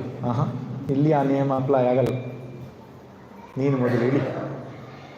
ಅರ್ಜುನ ಇಳಿದ. ಕೃಷ್ಣ ಕೆಳಗೆ ಇಳಿದ ಮೇಲೆ ಸುಟ್ಟು ಭಸ್ಮವಾಯ್ತಂತೆ ಅರ್ಜುನನ ರಥ. ಯಾಕೆ? ಭೀಷ್ಮರು, ದ್ರೋಣರು, ಶಲ್ಯರು, ಕರ್ಣನು ಎಸೆದಂತಹ ಆ ಮಹಾ ಅಸ್ತ್ರಶಸ್ತ್ರಗಳಿಂದ ಅದು ಯಾವತ್ತೋ ಭಸ್ಮವಾಗಿ ಹೋಗಬೇಕಿತ್ತು. ಕೃಷ್ಣ ಇರುವ ತನಕ ಅದು ಏನೂ ಆಗಲಿಲ್ಲ. ಯುದ್ಧ ಮುಗಿದ ನಂತರ ಒಂದು ಪರೀಕ್ಷೆ ಆಯ್ತಂತೆ. ಘಟೋತ್ಕಚನ ಮಗನ ತಲೆ ಅಲ್ಲೇ ಇತ್ತಂತೆ, ಅದು ಸಾಯಬೇಕಿತ್ತು. ಅದಕ್ಕೆ ಏನು ಮಾಡಿದರು? ಕೃಷ್ಣ ಒಂದು ಉಪಾಯ ಮಾಡಿದ. ಯುದ್ಧ ಎಲ್ಲ ಮುಗಿದಿದೆ. ಅರ್ಜುನನಿಗೂ ಮತ್ತು ಭೀಮನಿಗೂ ಒಂದು ಚರ್ಚೆ ಆಗಿಬಿಟ್ಟಿದೆ. ಹೆಚ್ಚು ಸೈನಿಕರನ್ನು ಕೊಂದಿದ್ದು ನಾನು, ಭೀಮ ಹೇಳೋದು ನಾನು ಅಂತ. ಸರಿ, ಕೃಷ್ಣ ಯೋಚನೆ ಮಾಡ್ತಾನೆ, ಇದೆಲ್ಲದಕ್ಕೂ ಒಂದು ಉಪಾಯವನ್ನು ಮಾಡಿಬಿಡೋಣ ಅಂತ. ಅಂದರೆ ಕೃಷ್ಣಂದು ಯಾವತ್ತೂ ಒಂದು ಬಾಣದಲ್ಲಿ 2 ಹಕ್ಕಿ ಹೊಡೆಯೋದು ಕೆಲಸ. ಸೊ ಅಲ್ಲಿ ಘಟೋತ್ಕಚನ ಮಗನ ತಲೆಯನ್ನು ಹೊಡೆದಾಗ ಆಗ್ತದೆ, ಇತ್ತ ಕಡೆ ಇವರ ಅಹಂಕಾರಕ್ಕೆ ಒಂದು ಔಷಧಿ ಕೊಟ್ಟಾಗೂ ಆಗ್ತದೆ. ಬನ್ನಿ ಯುದ್ಧರಂಗಕ್ಕೆ ಹೋಗೋಣ ಅಂತ ಕರ್ಕೊಂಡು ಕುರುಕ್ಷೇತ್ರಕ್ಕೆ ಬಂದನಂತೆ. ಯಾರು? ಕೃಷ್ಣ. ಅಲ್ಲಿ ಭೀಮ ಘಟೋತ್ಕಚನ ತಲೆಯಲ್ಲಿ ಮಗನ ತಲೆ ಇತ್ತು. ಭೀಮ ಮತ್ತು ಅರ್ಜುನರಿಗೆ ಕೃಷ್ಣ ಹೇಳ್ತಾನೆ, ಕೇಳಿ, ಅವನನ್ನು ಕೇಳಿ, ಇಡೀ ಯುದ್ಧದ 18 ದಿನ ಯುದ್ಧ ನೋಡಿದವನು ಅವನು. ಯಾರು ಹೆಚ್ಚು ಸೈನಿಕರನ್ನು ಕೊಂದಿದ್ದಾನೆ ಲೆಕ್ಕ ಇಟ್ಟುಕೊಂಡಿರ್ಬೋದು, ಕೇಳಿ. ಕೇಳಿದಾಗ ಅವನು ಹೇಳ್ತಾನಂತೆ, ಇಲ್ಲಿ ಭೀಮನ ಗದೆ ಕೆಲಸ ಮಾಡಿದ್ದು ಕಂಡಿಲ್ಲ, ಅರ್ಜುನನ ಬಿಲ್ಲು ಬಾಣ ಕೆಲಸ ಮಾಡಿದ್ದು ನಾನು ನೋಡಿಲ್ಲ, ಕೃಷ್ಣನ ಚಕ್ರ ಮಾತ್ರ ಎಲ್ಲ ಕಡೆ ತಿರುಗ್ತಾ ಇತ್ತು ಅನ್ನಂತ. ಭೀಮನಿಗೆ ಸಿಟ್ಟು ಬಂತು, ಗದೆಯಿಂದ ಹೊಡೆದ, ತಲೆ ಹೊಡೆದು ಚೂರಾಯಿತು. ಕೃಷ್ಣನಿಗೆ ಎರಡೂ ಕೆಲಸ ಆಯಿತು, ಆ ತಲೆನೂ ಕಳಿಬೇಕಿತ್ತು, ಅವರ ಅಹಂಕಾರನೂ ಕಳಿಬೇಕಿತ್ತು. ಹಾಂ ಆಯಿತು, ಕೆಲಸ ಆಯಿತು, ಬನ್ನಿ ಅಂತ ಕರ್ಕೊಂಡು ಬಂದ. ನಮ್ಮ ಬದುಕಿನಲ್ಲೂ ಕೂಡ ಅಷ್ಟೇ, ಸರಿಯಾಗಿ ನಾವು ಅರ್ಥ ಮಾಡಿಕೊಂಡ್ರೆ ಗೊತ್ತಾಗುತ್ತೆ, ನಾವು ನಿಮಿತ್ತ ಮಾತ್ರ ಅಷ್ಟೆ. ನಮ್ಮಿಂದ ನಡೀತಾ ಇದೆ, ನಾನು ಈ ಭಾರವನ್ನು ಹೊತ್ತುಕೊಂಡು ಎಲ್ಲ ನಿಭಾಯಿಸ್ತಾ ಇದ್ದೇನೆ ಅಂತ ಒಬ್ಬ ಕರ್ಮಿ ಯೋಚನೆ ಮಾಡಿದ್ರೆ, ಕರ್ಮಯೋಗಿ ಯೋಚನೆ ಮಾಡ್ತಾನೆ, ಇಲ್ಲ, ಭಗವಂತನ ಇಚ್ಛೆಯಂತೆ ಎಲ್ಲವೂ ನಡೀತಾ ಇದೆ. ಇಡೀ ವಿಶ್ವವನ್ನೇ ನಿಯಮನ ಮಾಡ್ತಾ ಇರತಕ್ಕಂತಹ ಅಂತರ್ಯಾಮಿಯಾದ ಭಗವಂತನಿಗೆ ನನ್ನ ಸಂಸಾರ ಒಂದು ಹೊರೆಯೇ ಅಲ್ವಾ? ಕೃಷ್ಣ ಕಿರುಬೆರಳಿನಲ್ಲಿ ಗೋವರ್ಧನ ಬೆಟ್ಟವನ್ನು ಎತ್ತಿಕೊಂಡಾಗ ಗೋಪಬಾಲಕರಿಗೆ ಅನ್ನಿಸ್ತಂತೆ, ನಾವು ಸ್ವಲ್ಪ ಹೆಲ್ಪ್ ಮಾಡಬೇಕು, ಕೃಷ್ಣ ಒಬ್ಬನೇ ಭಾರ ಹೊತ್ತುಕೊಂಡಿದ್ದಾನೆ ಅಂತ. ಏನು ಮಾಡೋದು? ಅವ್ರ ಕೈಯಲ್ಲೆಲ್ಲ ದೊಣ್ಣೆ ಇತ್ತು, ಹಸು ಮೇಯಿಸ್ಲಿಕ್ಕೆ ಹೊತ್ಕೊಂಡು ದೊಣ್ಣೆ ಹಿಡ್ಕೊಂಡು ಹೋಗ್ತಾನೆ. ದೊಣ್ಣೆಯಿಂದ ಸಪೋರ್ಟ್ ಕೊಟ್ಟರಂತೆ. ಅಲ್ಲ, ಅದೊಂದು ಸೇವೆ, ಕೃಷ್ಣನೆಡೆಗೆ ಒಂದು ಸೇವೆ ಅಂತ ಭಾವನೆ ಮಾಡಿಕೊಂಡ್ರೆ ಒಳ್ಳೇದಾಗ್ತಿತ್ತು. ಸ್ವಲ್ಪ ಹೊತ್ತಲ್ಲಿ ಯೋಚನೆ ಬಂತು, ಅದು ನಿಂತಿರೋದು ನಮ್ಮ ಕೋಲ್ ಮೇಲೆ ಅಂತ. ಆ ಕಿರು ಬೆರಳಲ್ಲಿ ಎಂಥ ಶಕ್ತಿ ಇದೆ ಕೃಷ್ಣನಿಗೆ, ನಮ್ಮ ಕೋಲ್ ಮೇಲೆ ನಿಂತಿದೆ ಬೆಟ್ಟ ಅಂತ. ಕೃಷ್ಣನಿಗೆ ಗೊತ್ತಾಯಿತು, ಸ್ವಲ್ಪ ಕೆಳಗೆ ಮಾಡ್ದ ಬೆರಳು, ದೊಣ್ಣೆನೂ ಬಿತ್ತು, ಹುಡುಗರು ಬಿದ್ದರು ಕೆಳಗೆ. ಆದ್ದರಿಂದ ನಾವು ಇನ್ನು ನಮ್ಮ ಬುದ್ಧಿಯನ್ನು ವಿಶಾಲ ಮಾಡಿಕೊಳ್ಬೇಕಾಗಿದೆ. ನಾವು ಶಾಸ್ತ್ರವನ್ನು, ಗುರುಪದೇಶವನ್ನು ಪಡೆದುಕೊಳ್ಳಬೇಕಾಗಿದೆ. ಏನಂತ? ಈ ಬದುಕಿಗೆ ಒಬ್ಬ ನಾಯಕ ಇದ್ದಾನೆ, ಈ ಬದುಕಿಗೆ ಒಬ್ಬ ಯಜಮಾನ ಇದ್ದಾನೆ. ಮುಂದೇನೋ ಮತ್ತೇನೋ ಇಂದಿಗ ಮಾತೇಕೆ, ಸಂದರ್ಭ ಬರಲಿ ಬಂದಾಗಳ ಚಿಂತೆ. ಹೊಂದಿಸುವನಾರೋ ನಿನ್ನಾಳಲ್ಲ ಬೇರಿಹನು, ಇಂದಿನ ಬದುಕು ಮಂಕುತಿಮ್ಮ. ಹೊಂದಿಸುವನಾರೋ ನಿನ್ನಾಳಲ್ಲ ಬೇರಿಹನು. ನಾವೇನು ಮಾಡ್ಬೋದು? ನಮ್ಮ ಕರ್ತವ್ಯ ಮಾಡ್ಬೋದು ಅಷ್ಟೇ. ಮಕ್ಕಳನ್ನು ಬೆಳೆಸಬೇಕಾದ್ರೆ ಸಂಸ್ಕಾರ ಕೊಡಬೇಕು, ವಿದ್ಯೆ ಕೊಡಬೇಕು, ಚೆನ್ನಾಗಿ ಅವರನ್ನು ನೋಡ್ಕೊಳ್ಬೇಕು, ಆರೋಗ್ಯ ಎಲ್ಲ ನೋಡ್ಕೊಳ್ಬೇಕು, ಎಲ್ಲ ಸರಿ. ಆದರೆ ಮುಂದಕ್ಕೆ ಅವರು ನಮಗೆ ಪ್ರತ್ಯುಪಕಾರವನ್ನು ಮಾಡ್ತಾರೆ, ನಮ್ಮನ್ನು ಸಾಕ್ತಾರೆ, ಅದಿಲ್ಲ, ಅದು ಗೊತ್ತಿಲ್ಲ ಹೇಗೆ ಅಂತ. ನಾವು ಸಿಕ್ಕಾಕೊಂಡು ಬಿದ್ದದ್ದೇ ಇಲ್ಲಿ. ಏನು? ನಿರೀಕ್ಷೆ ಇಟ್ಟುಕೊಂಡು ಕರ್ಮವನ್ನು ಮಾಡುತ್ತೇವೆ. ಒಂದು ಕರ್ತೃತ್ವ ಭಾವ, ನಾನು ಇಂಥವನು ಅಂತಕ್ಕಂಥ ಅಹಂಕಾರ ನಮಗೆ ಬಾಧಿಸ್ತಾ ಇರೋದು. ಮತ್ತೊಂದು ಹೀಗೆಯೇ ಆಗಬೇಕನ್ನುವಂತಹ ಆಗ್ರಹ ಬುದ್ಧಿ. ಸ್ವಾಮಿ ಚಿನ್ಮಯಾನಂದರು ಚೆನ್ನಾಗಿ ಹೇಳ್ತಾ ಇದ್ರು, do your best, leave the rest ಅಂತ. ನೀನು ಕರ್ತವ್ಯವನ್ನು ಚೆನ್ನಾಗಿ ಮಾಡು. DVG ಅವರು ಹೇಳಿದ ಹಾಗೆ, ಇರುವ ಕೆಲಸವ ಮಾಡು. ಒಂದೇ ಪದ್ಯದಲ್ಲಿ ಇಡೀ ಕರ್ಮಯೋಗವನ್ನು ಹಿಡಿದಿಟ್ಟಿದ್ದಾರೆ ಅವರು DVG. ಇರುವ ಕೆಲಸವ ಮಾಡು, ಕಿರಿದೆನದೆ ಮನ ಬಿಟ್ಟು, ದೊರೆತುದ ಪ್ರಸಾದವೆಂದುಣ್ಣು ಗೊಣಗಿಡದೆ, ಧರಿಸು ಲೋಕದ ಭರವ ಪರಮಾರ್ಥವನು ಬಿಡದೆ, ಹೊರಡು ಕರೆ ಬರಲಳದೆ ಮಂಕುತಿಮ್ಮ. ಇರುವ ಕೆಲಸವ ಮಾಡು, ಕಿರಿದೆನದೆ ಮನವಿಟ್ಟು. ನೀನು ಗೃಹಿಣಿಯೋ ಗೃಹಸ್ಥನೋ ಏನೋ ನಿನ್ನೊಂದು ಜವಾಬ್ದಾರಿ ಬಂದಿದೆ, ಅದನ್ನು ಸಣ್ಣದು ಅಂತ ಭಾವಿಸ್ಕೋಬೇಡ. ಶ್ರದ್ಧೆಯಿಂದ, ಭಕ್ತಿಯಿಂದ, ಈಶ್ವರನಿಗೆ ಅದೊಂದು ಪೂಜೆ ಎಂಬ ಭಾವನೆಯಿಂದ ಕರ್ಮವನ್ನು ನಿಭಾಯಿಸು. ಆಯಿತಾ? ಇದು ಮೊದಲನೇ ನಿಯಮ. ಇರುವ ಕೆಲಸವ ಮಾಡು, ಕಿರಿದೆನದೆ ಮನವಿಟ್ಟು. ಪ್ರತಿಯೊಂದು ಶಬ್ದ ಕೂಡ ಮುಖ್ಯ ಇಲ್ಲಿ. ಕೆಲವರು ಹೇಳೋದುಂಟು, ಯಾರನ್ನು? ನಾನು ಗೃಹಿಣಿ ಸ್ವಾಮಿ, ನಾನು ಕೆಲಸ ಮಾಡ್ತಾನೆ, ಗೃಹಿಣಿ. ತುಂಬ ತಪ್ಪದು ಆ ಮಾತು. ಯಾಕೆ? ಗೃಹಿಣಿ ಗೃಹ ಮುಚ್ಚತೆ ಶಾಸ್ತ್ರ. ಮನೆ ನಿಂತಿರೋದೇ ಗೃಹಿಣಿಯಿಂದ. ಸಣ್ಣ ಕೆಲಸ ಅಲ್ಲ ಅದು. ಆ ಸಣ್ಣ ಕೆಲಸ ಅಂತ ಭಾವಿಸ್ಕೋತಾರೆ. ದೊಡ್ಡ ಹೊರಗಡೆ ಹೋಗಿ ಏನು ದೊಡ್ಡ ಕಂಪನಿಯಲ್ಲಿ ಕೆಲಸ ಮಾಡ್ಕೊಂಡು ಬಂದರೆ ದೊಡ್ಡ ಕೆಲಸ. ಹಾಗಿಲ್ಲ. ಪ್ರತಿಯೊಂದು ನಮ್ಮ ಪಾಲಿಗೆ ಬಂದ ಕೆಲಸವು ವೃತ್ತಿ ಗೌರವ. ಅದಕ್ಕೇನು ಹೇಳ್ತಾರೆ, ನಮ್ಮ ದೇಶದಲ್ಲಿ ಒಂದು ದೊಡ್ಡ ಪ್ರಾಬ್ಲಮ್ ಅದು, ವೃತ್ತಿ ಗೌರವ ಇಲ್ಲ. ಅದು ಹೈಯರ್ ಜಾಬ್, ಇದು ಲೋವರ್ ಜಾಬ್. ಟೀಚಿಂಗ್ ಪ್ರೊಫೆಷನ್ ಹೋಗ್ತಾನೆ ಅಂತ ಹೇಳಿದ್ರೆ ಲೋವರ್ ಜಾಬ್. ಸಾಫ್ಟ್ವೇರ್ ಇಲ್ಲ ಸ್ವಾಮಿ. ಸ್ವಧರ್ಮೇ ನಿಧನಂ ಶ್ರೇಯ ಸ್ವೇ ಸ್ವೇ ಕರ್ಮಣ್ಯಭಿರತಃ. ಕೃಷ್ಣ ಮತ್ತೆ ಮತ್ತೆ ಹೇಳ್ತಾನೆ, ನಿನಗೆ ಯಾವುದು ಒದಗಿ ಬಂದಿದೆಯೋ, ನಿನ್ನ ಸ್ವಭಾವಕ್ಕೆ ಅನುಗುಣವಾದ ಯಾವ ಕರ್ಮ ಇದೆಯೋ ಅದನ್ನು ಶ್ರದ್ಧೆಯಿಂದ ಭಕ್ತಿಯಿಂದ ಅನುಸರಿಸು.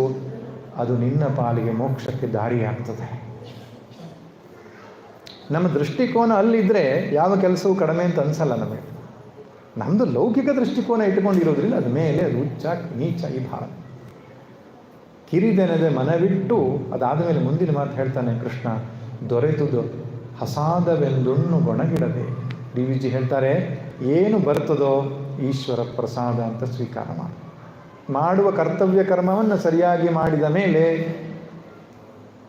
ಮತ್ತೆ ನನ್ನ ಆಕ್ಷೇಪ ಇಲ್ಲ.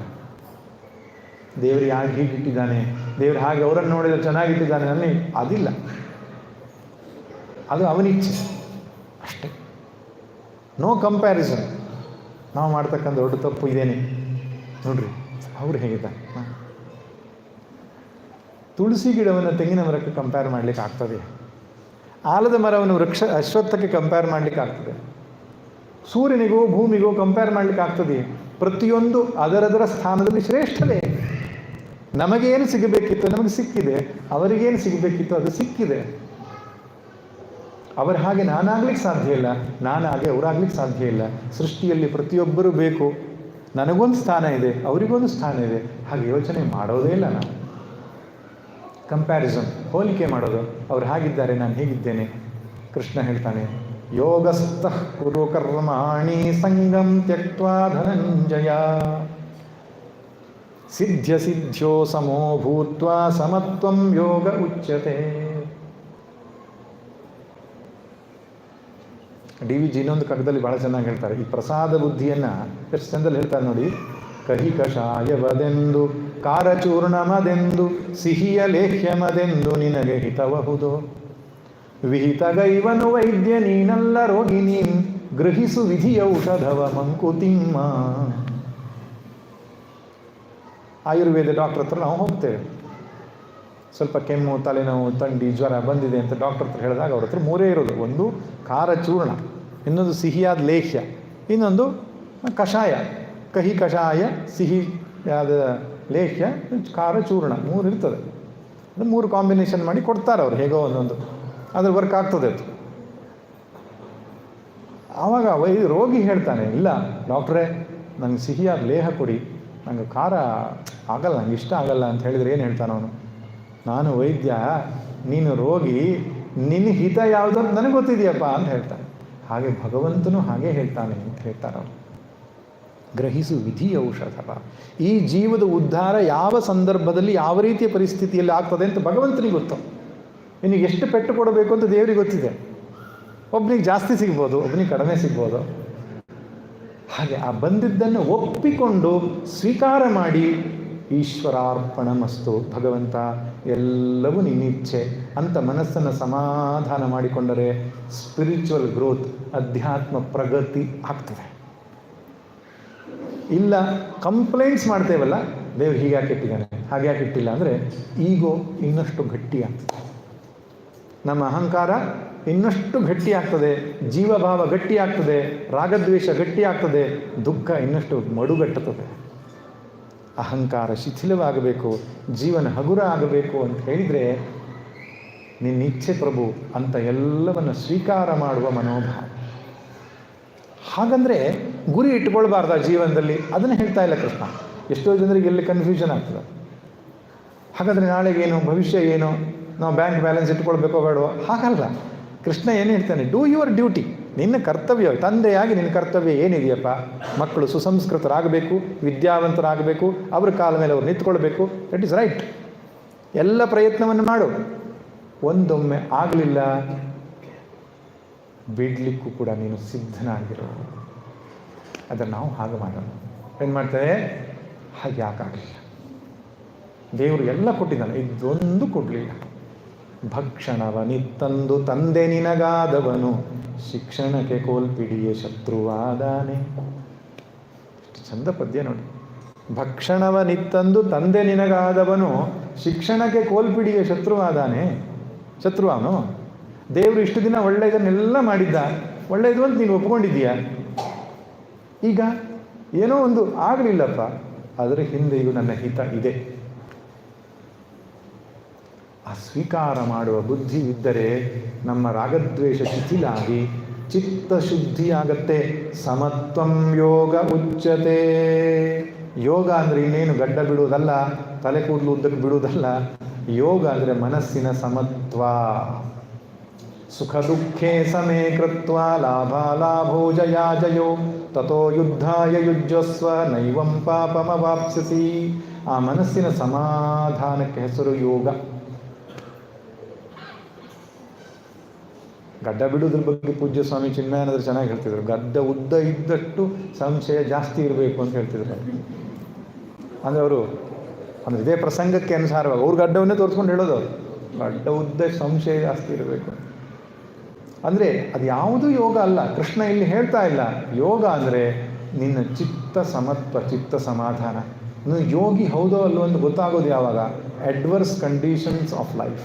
ನಿನ್ನ ಜೀವನದಲ್ಲಿ ಕಷ್ಟಗಳು, ನಷ್ಟಗಳು, ತೊಂದರೆಗಳು ಬಂದಾಗ ನಿನ್ನ ಮನಸ್ಸು ಹೇಗಿದೆ, ನೀನು ಯೋಗಿ ಹೌದೋ ಅಲ್ಲೋ ಗೊತ್ತಾಗ್ತದೆ.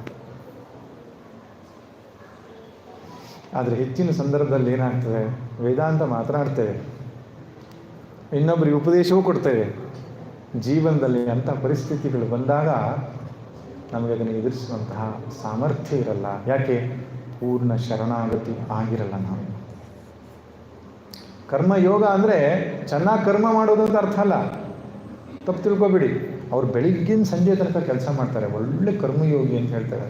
ಕರ್ಮಯೋಗಿ ಅಂದರೆ ತುಂಬ ಕೆಲಸ ಮಾಡೋರು ಅಂತ ಅರ್ಥ ಅಲ್ಲ, ಯೋಗ ಬುದ್ಧಿಯಿಂದ ಕರ್ಮ ಮಾಡೋದು ಅಂತ ಅರ್ಥ. ಭಗವಂತನಿಗೆ ಶರಣಾಗದಿದ್ದರೆ, ಈಶ್ವರ ಶರಣಾಗತಿ ಇಲ್ಲದಿದ್ದರೆ ಸ್ವೀಕಾರ ಮಾಡತಕ್ಕಂಥ ಸಾಮರ್ಥ್ಯ ಬರುವುದಿಲ್ಲ. ಕರ್ಮ ಚೆನ್ನಾಗಿ ಮಾಡುವುದು ಕರ್ಮಯೋಗ ಅಲ್ಲ. ಯೋಗ ಕರ್ಮಸು ಕೌಶಲಂ ಅಂತ ಭಗವದ್ಗೀತೆಯಲ್ಲಿದೆ. ಕೆಲವರು ಅದಕ್ಕೆ ಅರ್ಥ ಮಾಡುವಾಗ ಕೌಶಲ್ಯದಿಂದ ಕರ್ಮ ಮಾಡುವುದೇ ಯೋಗ ಅಂತ ಅರ್ಥ ಮಾಡ್ತಾರೆ. ಅಂದರೆ ಕುಶಲವಾದ ಕರ್ಮವೇ. ಸ್ವಾಮಿ ಚಿನ್ಮಯಾನಂದರು ಹೇಳ್ತಾರೆ, ಕಳ್ಳತನ ಮಾಡ್ತಾನೆ, ಕುಶಲವಾಗಿಯೇ ಮಾಡ್ತಾನೆ, ಅದನ್ನು ಯೋಗ ಅಂತ ಕರೀಲಿಕ್ಕಾಗಲ್ಲ. ಕುಶಲ ಕರ್ಮವೂ ಯೋಗ ಅಲ್ಲ. ತುಂಬ ಕರ್ಮ ಮಾಡುವುದು ಯೋಗ ಅಲ್ಲ. ಈಶ್ವರನಿಗೆ ಶರಣಾಗಿ ಕರ್ಮ ಮಾಡುವುದು ಯೋಗ. ಕರ್ಮಯೋಗಿಯೊಬ್ಬ ಈಶ್ವರನ ಭಕ್ತನಾಗಿರಬೇಕು ಅಷ್ಟೆ. ಎಷ್ಟೋ ಜನ ಈ ಕರ್ಮಯೋಗದ ಅರ್ಥವೇ ಬೇರೆ ಮಾಡ್ಕೊಂಡು, ನಾನು ಹಾಸ್ಪಿಟ್ಲಿಗೆ ಹೋಗಿ ಸರ್ವಿಂಗ್ ಮಾಡ್ತೇನೆ, ನಾನು ಆ ಕ್ಲಬ್ಬಿಗೆ ಹೋಗಿದ್ದೇನೆ, ಈ ಕ್ಲಬ್ಬಿಗೆ ಹೋಗಿದ್ದೇನೆ, ಅಲ್ಲೆಲ್ಲ ಹೋಗಿ ನಾನು ಸರ್ವಿಸ್ ಮಾಡ್ತೇನೆ. What is your attitude behind the action? Attitude is name and fame. Name and fame ಇದ್ರೆ ಮುಗೀತು. ಕರ್ಮಯೋಗ ಆಗಲ್ಲ. ಕರ್ಮವೇ ಅದು, ಮತ್ತೇನಲ್ಲ, ಬಂಧನವೇ ಉಂಟು ಮಾಡ್ತದೆ ಅದು. ಕರ್ಮ ಮಾಡುವುದರ ಹಿಂದೆ ನಮಗೆ ಆ ಭಗವತ್ ಶರಣಾಗತಿ ಬುದ್ಧಿ ಇರಬೇಕು.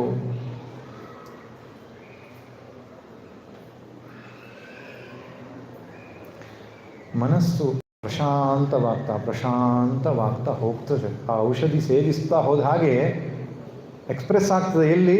ಒಳಗೆ ಅದು ಎಕ್ಸ್ಪ್ರೆಸ್ ಆಗ್ತದೆ. ಒಂದು ದಿನ, 2 ದಿನ ಆಗೋದಿಲ್ಲ. ದೀರ್ಘಕಾಲದ ಪ್ರಯತ್ನ, ಎಚ್ಚರಿಕೆಯಿಂದ ನಮ್ಮ ಮನಸ್ಸು ಬುದ್ಧಿಗಳನ್ನು ತಿದ್ದುತ್ತಾ ಹೋದರೆ ಸಮತ್ವ ಅನ್ನುವಂತಹ ದೊಡ್ಡ ಸಿದ್ಧಿ ನಮಗೆ ಪ್ರಾಪ್ತಿಯಾಗ್ತದೆ. ಹೊರಗೆ ಲೋಕಾಸಕ್ತಿ, ಒಳಗೆ ಸಕಲ ವಿರಕ್ತಿ, ಹೊರಗೆ ಕಾರ್ಯಧ್ಯಾನ, ಒಳಗುದಾಸೀನ, ಹೊರಗೆ ಸಂಸಾರದ ಭಾರ, ಒಳಗದರ ತಾತ್ಸಾರ, ವರಯೋಗ ಸೂತ್ರವಿದು ಮಂಕುತಿಮ್ಮ. ಕರ್ಮಯೋಗ ಅಂದರೆ ಕರ್ಮ ಪ್ರಪಂಚವನ್ನು ಬಿಟ್ಟು ಹೋಗೋದಲ್ಲ, ಕರ್ಮದ ಮಧ್ಯದಲ್ಲಿಯೇ ಇದ್ದು ಅದನ್ನು ಮೀರಿ ನಿಲ್ಲತಕ್ಕಂಥ ಸಾಮರ್ಥ್ಯ. DVG ಅವರು ಕೊಟ್ಟ ದೃಷ್ಟಾಂತ ಭರತನ ದೃಷ್ಟಾಂತ ಕೊಡ್ತಾರೆ. ಭರತ ಎಲ್ಲ ಕೆಲಸವನ್ನು ಮಾಡಿದ. ರಾಜ್ಯಭಾರ ಮಾಡಬೇಕಾದಂತಹ ಒಬ್ಬ ರಾಜ ಮಾಡಬೇಕಾದ ಎಲ್ಲ ಕೆಲಸ ಮಾಡಿದ. ಒಂದು ತಪ್ಪಲಿಲ್ಲ ಅವನು. ಆದರೆ ಏನು ಹೇಗೆ ಮಾಡಿದ ಅಂದರೆ, ಇದಕ್ಕೆ ಒಡೆಯ ರಾಮ, ನಾನು ಅವನ ಸೇವಕ ಅಷ್ಟೆ. DVG 3-4 ಕಗ್ಗಗಳನ್ನು ಈ ಕರ್ಮಯೋಗದ ದೃಷ್ಟಿ ಇಟ್ಕೊಂಡು ಭರತನ ದೃಷ್ಟಾಂತವನ್ನು ಕೊಡ್ತಾರೆ. ರಾಮ ಕಾಡಿಗೆ ಹೋಗುವಾಗ ಬೊಕ್ಕಸದಲ್ಲಿ ಎಷ್ಟು ಹಣ ಇತ್ತೋ ಅದಕ್ಕಿಂತ 10 ಪಟ್ಟು ಜಾಸ್ತಿ ಆಯ್ತಂತೆ. ರಾಮ ಹಿಂತಿರುಗಿ ಬಂದ ಮೇಲೆ ಅಷ್ಟು ಸಮರ್ಥವಾಗಿ ಅಕ್ಯುರೇಟ್ ಆಗಿ ಅವನು ರಾಜ್ಯಭಾರ ಮಾಡಿದ್ದ. ಆದರೆ ದೃಷ್ಟಿಕೋನ ಅಷ್ಟೇ, ಇದಕ್ಕೆ ಒಡೆಯ ರಾಮ.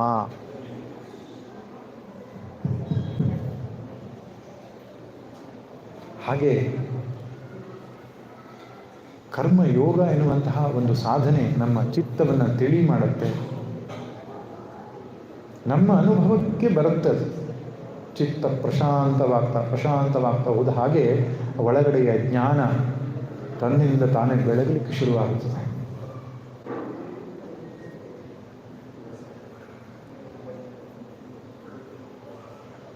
ಆದರೆ ಕರ್ಮಯೋಗಿಯಾದವನಿಗೆ ಮೋಕ್ಷ ಎನ್ನುವ ಗುರಿ ಇರಬೇಕು ಅಷ್ಟೆ.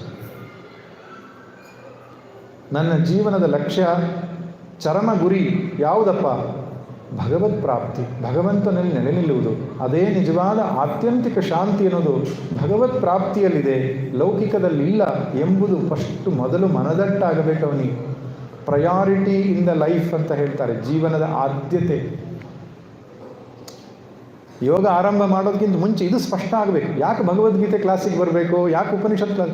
ಪ್ರಯಾರಿಟಿ ಫಿಕ್ಸ್ ಆಗಲಿಲ್ಲ ನಮ್ಮದು, ಇದೇ ಪ್ರಾಬ್ಲಮ್. ಪ್ರಯಾರಿಟಿ ಫಿಕ್ಸ್ ಆಗದ ಹೊರತು ಸಾಧನೆ ಶುರುವಾಗಲ್ಲ. ನಾನು ಒಂದಿಷ್ಟು ಜಪ ಮಾಡಿದೆ, ಒಂದಿಷ್ಟು ಪೂಜೆ ಮಾಡಿದೆ, ಯಾಕಾಗಿ ಮಾಡಿದೆ? ಏನೋ ಪರ್ಪಸ್ ಇಟ್ಕೊಂಡು ಮಾಡ್ತೇನೆ. ಮೋಕ್ಷ ಗುರಿಯಾಗಿದೆಯಾ? ಮೋಕ್ಷ ಗುರಿಯಾಗಿದ್ದು ಮಾಡಿದ ಕರ್ಮ ಮಾತ್ರ ಯೋಗವಾಗಲಿಕ್ಕೆ ಸಾಧ್ಯ. ಚಿತ್ತ ಶುದ್ಧಿ ಆಗಬೇಕು, ನನ್ನ ರಾಗದ್ವೇಷ ಶಿಥಿಲ ಆಗಬೇಕು, ಮನಸ್ಸು ದಿನದಿಂದ ದಿನಕ್ಕೆ ಸಮಾಧಾನವನ್ನು ಪಡೆಯಬೇಕು, ಭಗವಂತನಲ್ಲಿ ಭಕ್ತಿ ಹೆಚ್ಚಾಗಬೇಕು, ವಿಷಯ ವಸ್ತುಗಳಲ್ಲಿ ವಿರಕ್ತಿ ಉಂಟಾಗಬೇಕು. ಈ ದೃಷ್ಟಿಯಿಂದ ನಾನು ಕರ್ಮವನ್ನು ಮಾಡ್ತೇನೆ ಅಂತ ಮಾಡಿದರೆ ಯೋಗವಾಗ್ತದೆ. ಇಲ್ಲದಿದ್ದರೆ ಸತ್ಕರ್ಮ ಆಗ್ತದೆ. ಸತ್ಕರ್ಮಕ್ಕೂ ಯೋಗಕ್ಕೂ ವ್ಯತ್ಯಾಸ ಇದೆ. ಹೋಮ, ಹವನ, ಪೂಜೆ, ಮತ್ತೊಂದು ಎಲ್ಲ ಸತ್ಕರ್ಮ ಅಂತ ಕರೆಯಲ್ಪಡುತ್ತೆ. ಪುಣ್ಯ ಬರ್ತದೆ, ಪುಣ್ಯದಿಂದ ಏನೋ ಒಂದು ಪ್ರಾಪ್ತಿ ಆಗ್ತದೆ. ಇಲ್ಲ, ನನಗೆ ಪುಣ್ಯವೂ ಬೇಡ, ನನಗೆ ಪಾಪವೂ ಬೇಡ. ನನಗೆ ಚಿತ್ತ ಶುದ್ಧಿ ಆಗಬೇಕು, ಚಿತ್ತ ತಿಳಿಯಾಗಬೇಕು, ಚಿತ್ತ ಪ್ರಶಾಂತವಾಗಬೇಕು. ಅಂಥವನಿಗೆ ದೇವರ ಕೋಣೆಯೊಂದೇ ಅಲ್ಲ ಪೂಜೆ ಮಾಡಲಿಕ್ಕೆ ಜಾಗ. ಮಾಡುವ ಕರ್ಮವೆಲ್ಲವೂ ಪೂಜೆ. ನಿತ್ಯ ಕರ್ಮದಂತೆ ಸಂಧ್ಯಾ ವಂದನೆ, ದೇವರ ಪೂಜೆ, ಜಪ, ಪಾರಾಯಣ ಮಾಡ್ತಾನೆ. ಆದರೆ ಪೂಜೆ ಅಲ್ಲಿಗೆ ನಿಲ್ಲಲ್ಲ. ಯದ್ಯತ್ ಕರ್ಮ ಕರೋಮಿ ತತ್ತದಖಿಲಂ ಶಂಭೋ ತವಾರಾಧನಂ. ಇದು ಯೋಗ.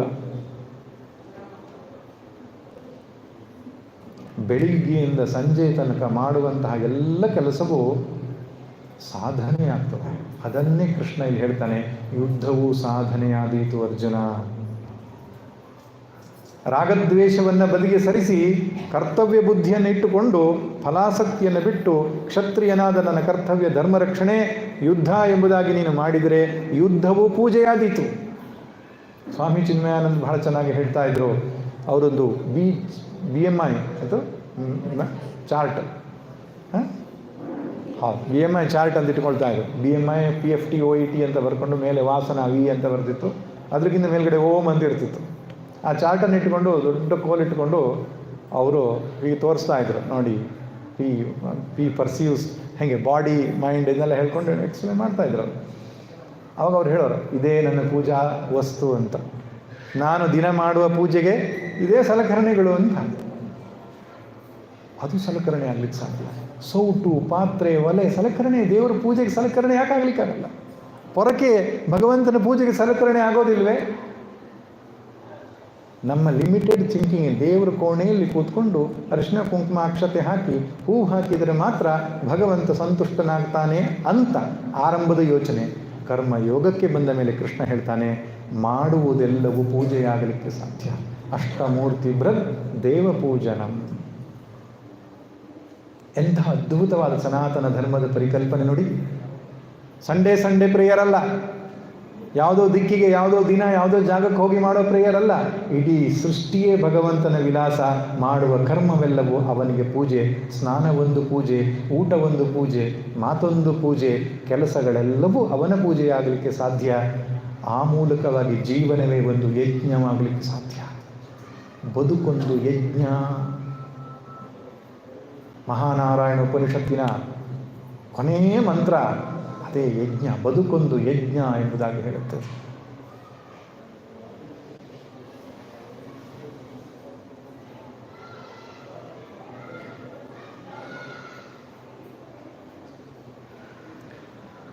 ಮನಸ್ಸು ತಿಳಿಯಾಗಬೇಕು. ರಾಗದ್ವೇಷ ಶಿಥಿಲವಾಗಬೇಕು. ಇಷ್ಟ ಅನಿಷ್ಟ, ಹೀಗಾಗಬೇಕು, ಹೀಗಾಗಬಾರ್ದು ಅಂತಕ್ಕಂಥ ಈ ಅಸಮದಲ್ಲಿ ಸಮತೆಯನು, ವಿಷಮದಲ್ಲಿ ಮೈತ್ರಿಯನು, ಅಸಮಂಜಸದಿ ಸಮನ್ವಯ ಸೂತ್ರನಯವ, ವ್ಯಸನಮಯ ಸಂಸಾರದಲ್ಲಿ ವಿನೋದವ ಕಾಣ್ಬ ರಸಿಕತೆಯ ಯೋಗವೆಲೋ ಮಂಕುತಿಮ್ಮ. ಅದ್ಭುತವಾದ ಮಾತು. ವ್ಯಸನಮಯ ಸಂಸಾರ, ಸಂಸಾರ ದುಃಖಮಯ, ಆದರೆ ಇದರಲ್ಲಿ ವಿನೋದವ ಕಾಣ್ಬ ರಸಿಕತೆಯ ಯೋಗವೆಲೋ ಅಂತ ಅದ್ಭುತವಾದ ಮಾತು. ದೃಷ್ಟಿಕೋನ ಬದಲಾವಣೆ ಮಾಡಿಕೊಂಡ್ರೆ ಅಷ್ಟು ಇನ್ನೇನು ಹೊಸ್ತು ಮಾಡಬೇಕಾಗಿಲ್ಲ. ಅದೇ ಗಂಡ, ಅದೇ ಹೆಂಡತಿ, ಅದೇ ಮಕ್ಕಳು, ಅದೇ ಮನೆ, ಅದೇ ಕೆಲಸ.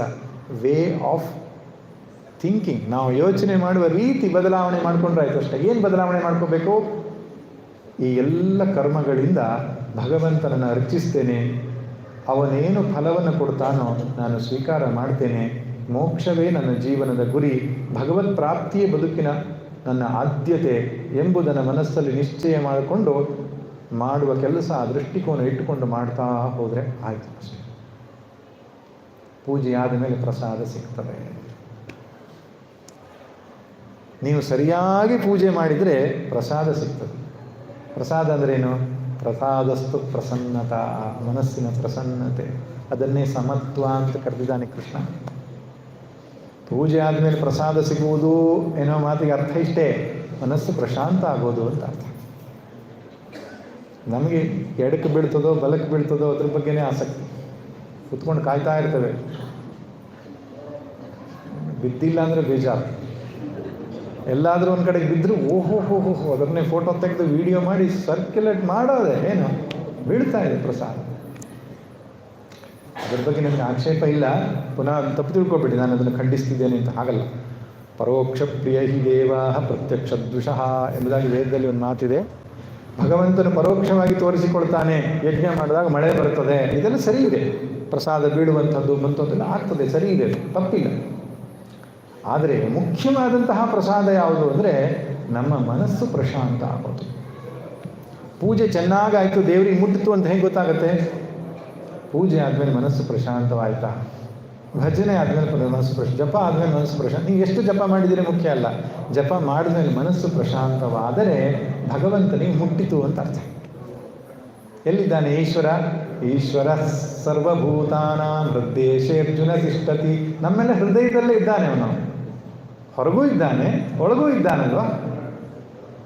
ಆದ್ದರಿಂದ ಕರ್ಮ ಸರಿಯಾಗಿ ಆಯಿತು ಇವತ್ತಿನ ಆ್ಯಕ್ಷನ್ ಸರಿಯಾಗಿ ಆಯಿತು, ದೇವರಿಗೆ ಮುಟ್ಟಿತು ಅಂತ ಹೇಗೆ ಗೊತ್ತಾಗ್ತದೆ? ಕರ್ಮ ಮಾಡಿದ ಮೇಲೆ ಮನಸ್ಸು ಪ್ರಶಾಂತ ಆದರೆ ದೇವರಿಗೆ ಮುಟ್ಟಿತು ಅಂತ ಅರ್ಥ. ನೀವು ಕರ್ತೃತ್ವ ಭೋಕ್ತೃತ್ವ ಇಟ್ಕೊಂಡು ಮಾಡ್ರೆ ಮುಟ್ಟಲ್ಲ. ಕೆಲಸ ಮಾಡಿದ ಮೇಲೂ ತಳಮಳ ಇರ್ತದೆ. ಅಯ್ಯೋ ಯಾಕೆ ಅವ್ರು ಹಾಗಂದ್ರೆ ಇವ್ರು ಹಾಗಂದ್ರೆ ಒಳ್ಳೆಯದು, ಈಶ್ವರ ಇಚ್ಛೆಯದು. ಇದನ್ನು ಪರಿಪಕ್ವತೆ, ಜೀವನದಲ್ಲಿ ಪಕ್ವತೆ ಅಂತ ಹೇಳಿದರೆ ಇದೆ.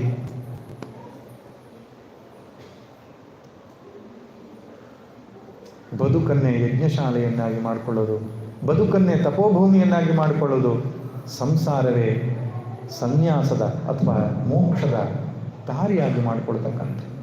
ಭುಕ್ತಿಪಥ ಮುಕ್ತಿಪಥ ಬೇರೆ ಬೇರೆಯದಲ್ಲ, ಯುಕ್ತದಿಂದೆರಡು ಮಂಚುಗಳು ಒಂದೇ ಪಥಕ್ಕೆ.